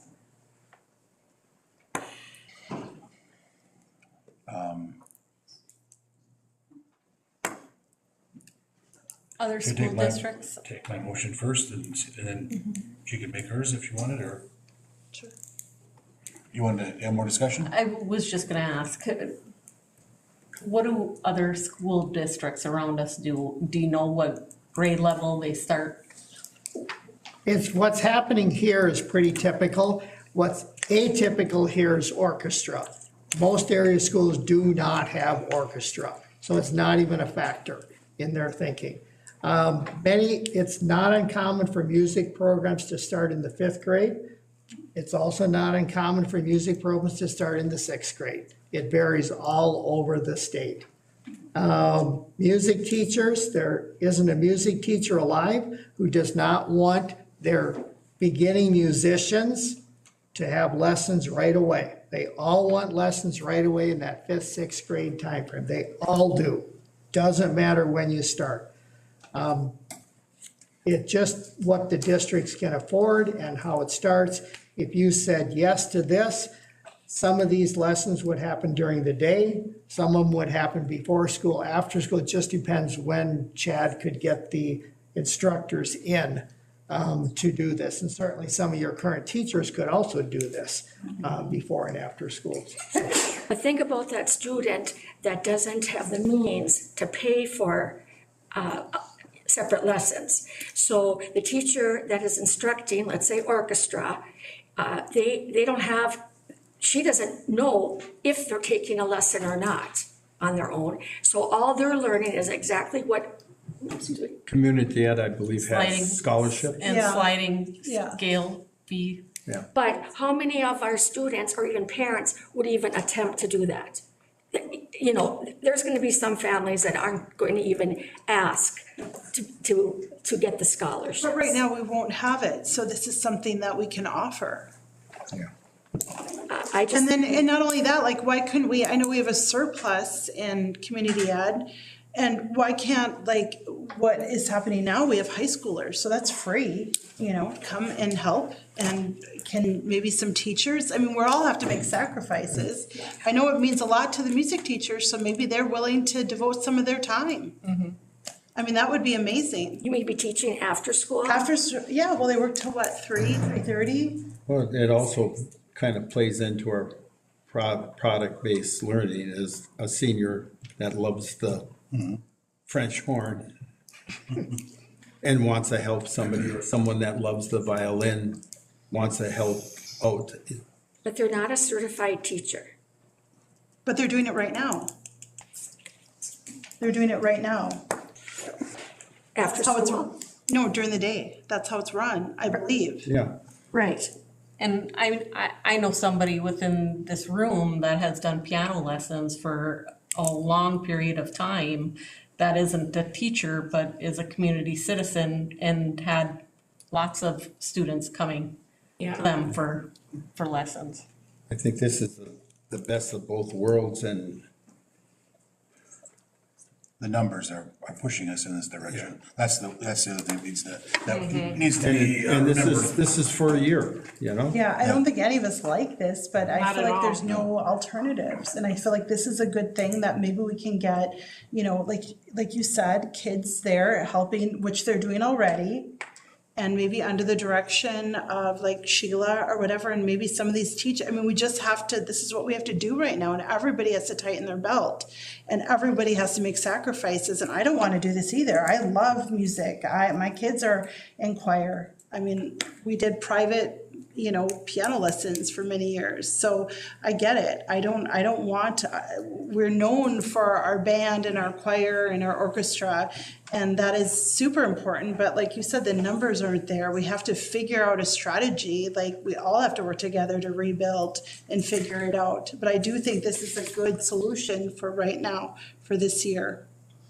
And just, you know, I mean, just thinking about the elementary school counselors, jumping back a little bit, you know, obviously that's something I'm passionate about is school counseling. And my hope is that we will revisit that when we're able. And same with the lessons. As the program grows again, we can offer those lessons in our schools with our teachers. And just even comparing the sports to the music, it's not as difficult for individual kids with their parents to get to the music as it is to get, you know, the sports program going. I think that's a better fit too. You know, if we have to ebb and flow and give and take, you know, like you said, my kids had private lessons that I had to get them to too. So, I mean, that's the sacrifice I made as a parent. Not ideal. Not No, ideal. It's not it's ideal not at all. perfect. I would hope that the music department, we can recruit and if this kid quits, ask him why. ask Well, him we to have a reconsider. huge talented community too. Maybe Yeah. there's people out there, I mean, amazing community. It could be a that good will thing. come in, yeah, like in this, it has to be. Our school is our community, and we need people to step up and help. And I think that there are people out there that would be willing to do it. Pick up the rope. Okay. Any further discussion? All those in favor signify by saying aye. Aye. Opposed? No. Motion passes 6-1. I'm gonna make a motion to pass 17, 18, 19, and 20 for all one shoot. What about 16? Oh, that's, You said 16, 17, Oh, I meant, 18. I'm sorry, I jumped ahead. I was gonna say, let's do 16 at, let's take 16 alone. I'm sorry about that. I jumped ahead. Make a motion to do revamp number of elementary specialist sections and reduce by one in each building. We'll make that motion, and I'll let them. Better than 50, I guess. Support. Support by Reardon. Any discussion? so tell me what all the specialists are. Art would be considered a specialist, music would be, any one of the music would be a specialist. Physical education would be considered a specialist. Sometimes we've had STEAM be called the specialist positions. Those are kind of the typical ones that are called the specialist positions. So are the students going to have a specialist every day? Or are they gonna have them once a week? How often? There's a rotation going on, and we happen to have an expert in the back of the room here. Shayna? I think the purpose of this, and correct me, oh, go ahead. Yes. Go ahead, Shayna. Yes, I guess this is just Director Bonner's question. Scott's right here too, but it's okay, I'll be the expert Yeah. tonight. We believe you. I thought she was an orchestra instructor too, maybe. Okay. Yeah. The rotations, students have specialists every day, depending on what building you're in. Laurentian currently is running a three specialist rotation because they have 3 sections. Parkview and North Star are running a 5 or a 4 person, depending on the number of sections. So like my kids go to art one week, then they go to Phi Ed, then they go to music, then they go to STEAM, and then they go to Phi Ed. But next year, our proposal was to run a 4 specialist rotation and take that 5th section and break it in and add it to those classes. Remember when I was here that time talking about that? Okay. Same thing would happen at North Star. They would run a 4 section, they would run a 3 section, take their 4 section, break it up. And Laurentian would do the same. They take their 3 and break it into. Okay, so this is cutting a position then? No. This is not a particular. This is lowering. The numbers. It's lowering our specialist numbers, but it's not like we're cutting a whole art position or we're cutting a whole, it's lowering every single specialist FTE. Yeah, it's cutting a teacher. No, what it's doing is lowering the number of students in each of the classes that she's talking about. So the big concern we had was elementary class kindergarten with 50 kids in a Phi Ed. Unmanageable, so they're saying they're gonna drop that down to 28. But Tim, when Sheena's saying that they're gonna have to cut the FTEs of the teachers, I'm assuming we have a full-time 1.0 art teacher. So we're gonna be cutting her, she's not gonna be full-time. Yes, she will. She will. Yes, so she's still going to run her 6, currently she runs 6 sections. She teaches at the North Star for 3 and she teaches at the Parkview for 3. She's still gonna run those 3 sections, but instead of doing a 5-week rotation, we're going to do a 4-week rotation. Okay. But you mentioned about the FTEs. Yeah. Because each, I don't know how to explain this without a picture. Each section, I'm gonna use 1 grade level, for example. Sure. I'm gonna use kindergarten. Currently, my kindergarten, I have 5 sections. 1 goes to art, 1 goes to STEAM, 1 goes to music, 2 go to Phi Ed. 2 different Phi Ed teachers, okay? Okay. Next year, that 5 section, 1 will go to art, 1 will go to STEAM, no, 1 will go to music, 1 will go to Phi Ed, a second one will go to Phi Ed, and this 5th one, their class is gonna send 5 kids with this class, 5 kids with this class, 5 kids with this class, and 5 kids with this class. So there's gonna be 4 classes going to STEAM. Okay. Or, oh my gosh, what's STEAM? 4 classes going to specialists. Right. out of 5 sections. Okay, I get it. Okay. I got it. Good. Thank you. And is there a well, it's probably not a savings. There's no savings with that, is there, Noel? No, but we want you to know what's going on. Right, yes. You want us to vote on it, right? I would prefer that you would. All those in favor signify by saying aye. Aye. Opposed? Motion passed unanimously. I'll make a motion to approve 17, 18, 19, and 20 all at one swoop. I will second that. Any discussion? Could we, change out, IXL for Leader and Me? And have it Avid and Leader and Me, and keep that IXL? You could, the Leader and Me, it's probably, from the teacher's point of view, they like it better. I'm not saying everyone, okay, but you have a career academy going. And if you gut it, you take both Avid and Leader and Me out, you've really gutted your career academy program. Because we've set it up so it's starting before they get to be ninth graders, which is kind of typical throughout the United States. So I think we can bring those Leader and Me costs down to half of what you heard Alicia talk about.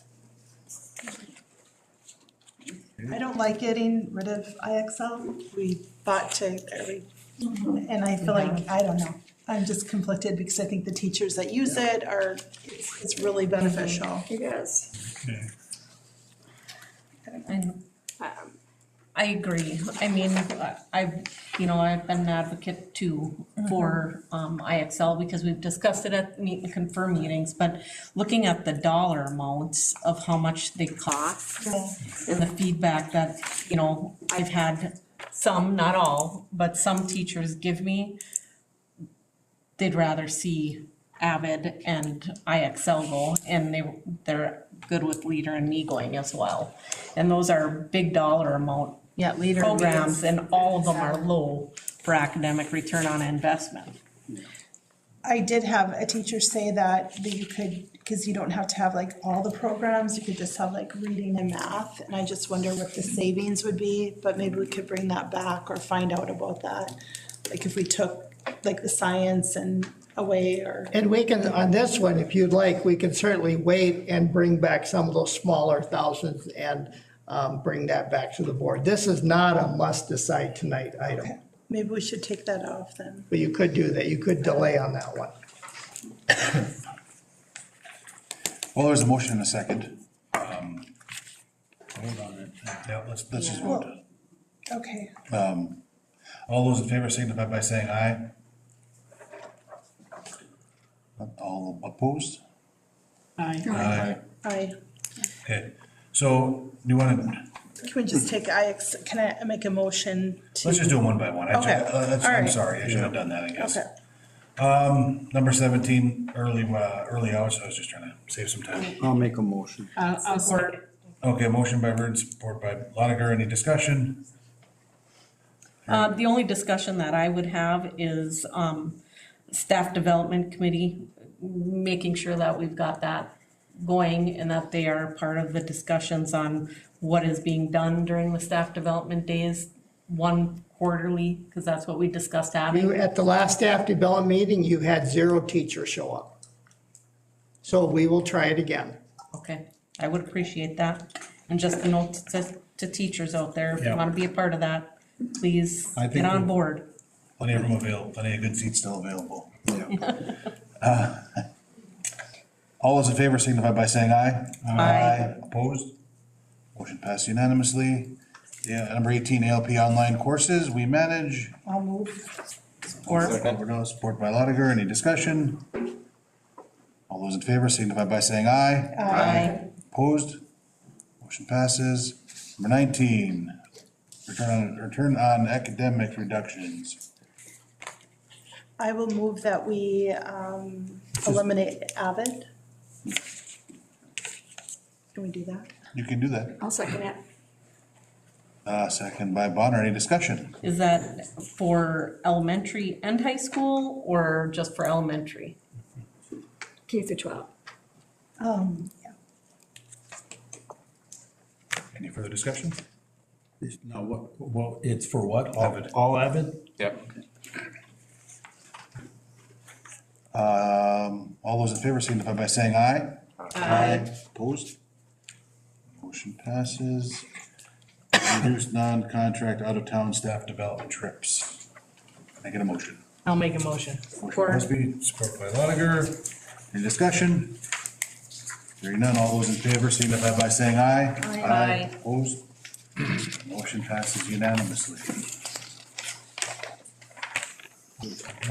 Good job on that list, guys. I know these aren't easy decisions, none of them are, and a lot of these have direct impact on our families. It's not fun.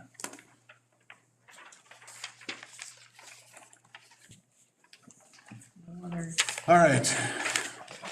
Do we do the 21 and the 22? Well, that's not really a vote because it's dependent on us selling. Okay, It's gotcha. kind of dream Yeah. more than it is reality. Gotcha.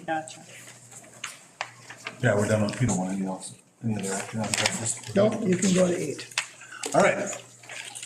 Admin items, consider approval of resolution relating to the termination of non-renewal of teaching contract of Gina Flank, a probationary teacher, effective at the end of the 24-25 school year. I'll make a motion. Motion by Reardon, Support. support by Lotiger. It's a roll call. Oh, we gotta do motions. Oh, okay. Second and discussion. Any discussion? Hearing none, this is a roll call vote. Director Bonner? Yes. Director Westby? Yes. Director Westby? Yes. Director Yuhan's a yes. Director Colbert-Dahl? Yes. Director Lotiger? Yes. Director Reardon? Yes. Motion passed unanimously. 8.2, consider approval of reduced resolution relating to the termination of non-renewal of the teaching contract of Haley Halls, a probationary teacher, effective at the end of the 24-25 school year. You get a motion. I'll make the motion. Motion by Colbert-Dahl, I'll second it. second by Lisa Westby. Roll call vote, Director Reardon, Yes. Director Lotiger, Yes. Director Colbert-Dahl, Yes. Director Yuhan's a yes. Director Westby. Yes. Director Westby. Yes. And Director Bonner. Yes. Motion passes unanimously. 8.3, consider approval of resolution relating to the termination and non-renewal of the teaching contract of Shane Wetzel, probationary teacher, effective at the end of the 24-25 school year. I'll make a motion. Motion by Reardon, Second. second by Director Westby. Any discussion? Sounds like he's a very good teacher Yes. that we're gonna lose. Yeah. Roll call vote, Director Bonner, Yes. Director Westby, No. Director Westby, Yes. Director Yuhan's a yes. Director Colbert-Dahl, Yes. Director Lotiger, No. Director Reardon. Yes. Motion passes 5-2. Consider approval of a resolution relating to the termination and non-renewal of the teaching contract of Taryn Griner, a probationary teacher effective at the end of the 24-25 school year. I get a motion. Motion. Motion by Director Westby, Second. support by Reardon. Any discussion? Yes, I'd like to discuss this. Our secondary FIAD numbers are high. And then they were doing the doubling up also. So I just think that we need to save this position. And we need to show our staff that we're listening to them. And I think this is one that we should save. Unlicensed out of the field. Yep. But she's still a tier 1 instructor. Right, but the way the system works is that we're supposed to look for licensed teachers first. And only if we can't find a licensed teacher, then we look at the unlicensed teachers to see what we can do. And she's also going back to school for these. That could be true, but in the eyes of the state of Minnesota, that doesn't matter because she doesn't have it yet. Could be true at some point in time, absolutely. And I do know they do like her. Yep. And it's a position we could call back. Yeah. Yeah. Just for, because I said that to a few people earlier, so I'll say it to everybody. So this is what you do when you don't, when you're crunching numbers and trying to figure out. I went through every one of our board packets since March of '21. All of the people we hired, all the people that resigned, and all the people we have cut. 52 have resigned. 40 have, I have 39, but I found in there, 40 have been cut or put on ULA, and we've hired 86. So a lot of the teachers that we end up cutting, actually, we rehire as the next year comes on, so. But I just thought I would let everybody know that is that. But I want to be, I want to know that we're not going to have those large FIAD classes in the high school. And how am I going to know that if we are cutting our FIAD? I thought I would let everybody know that. Yeah, thanks, Tim. Yeah, thank you for that, Tim. Roll call vote. Director Reardon? Yes. Director Lotiger? Yes. Director Colbert-Dahl? Yes. Director Yuhanzi, yes. Director Westby? Yes. Director Westby? Yes. Director Bonner? No. Motion passes 6-1. Consider approval of resolution relating to the termination and non-renewal of the teaching contract of Lee Costley, a probationary teacher, effective at the end of the 24-25 school year. Can I get a motion? So moved. Motion by Lotiger, Support. support by Jody. Who? No, Reardon. Oh, okay, I guess he beat you. I know, we both sound alike. Well, they both did it. He said it too. He's just- I didn't Yeah. hear him. Yeah, he did it. Any discussion? Hearing none, roll call vote. Director Bonner? Yes. Director Westby? Yes. Director Westby? Yes. Director Yuhanzi, yes. Director Colbert-Dahl? Yes. Director Lotiger? Yes. Director Reardon? Yes. Motion passes unanimously. 8.6, consider approval of resolution relating to the termination and non-renewal of a teaching contract of Amanda Spots, probationary teacher at the effective at the 24-25 school year. Can I get a motion? So moved. Motion by Lotiger, support by Yuhan. Any discussion? Yes, I don't want to cut this person. She's .64 elementary music. I think we need to keep her. Any other discussion?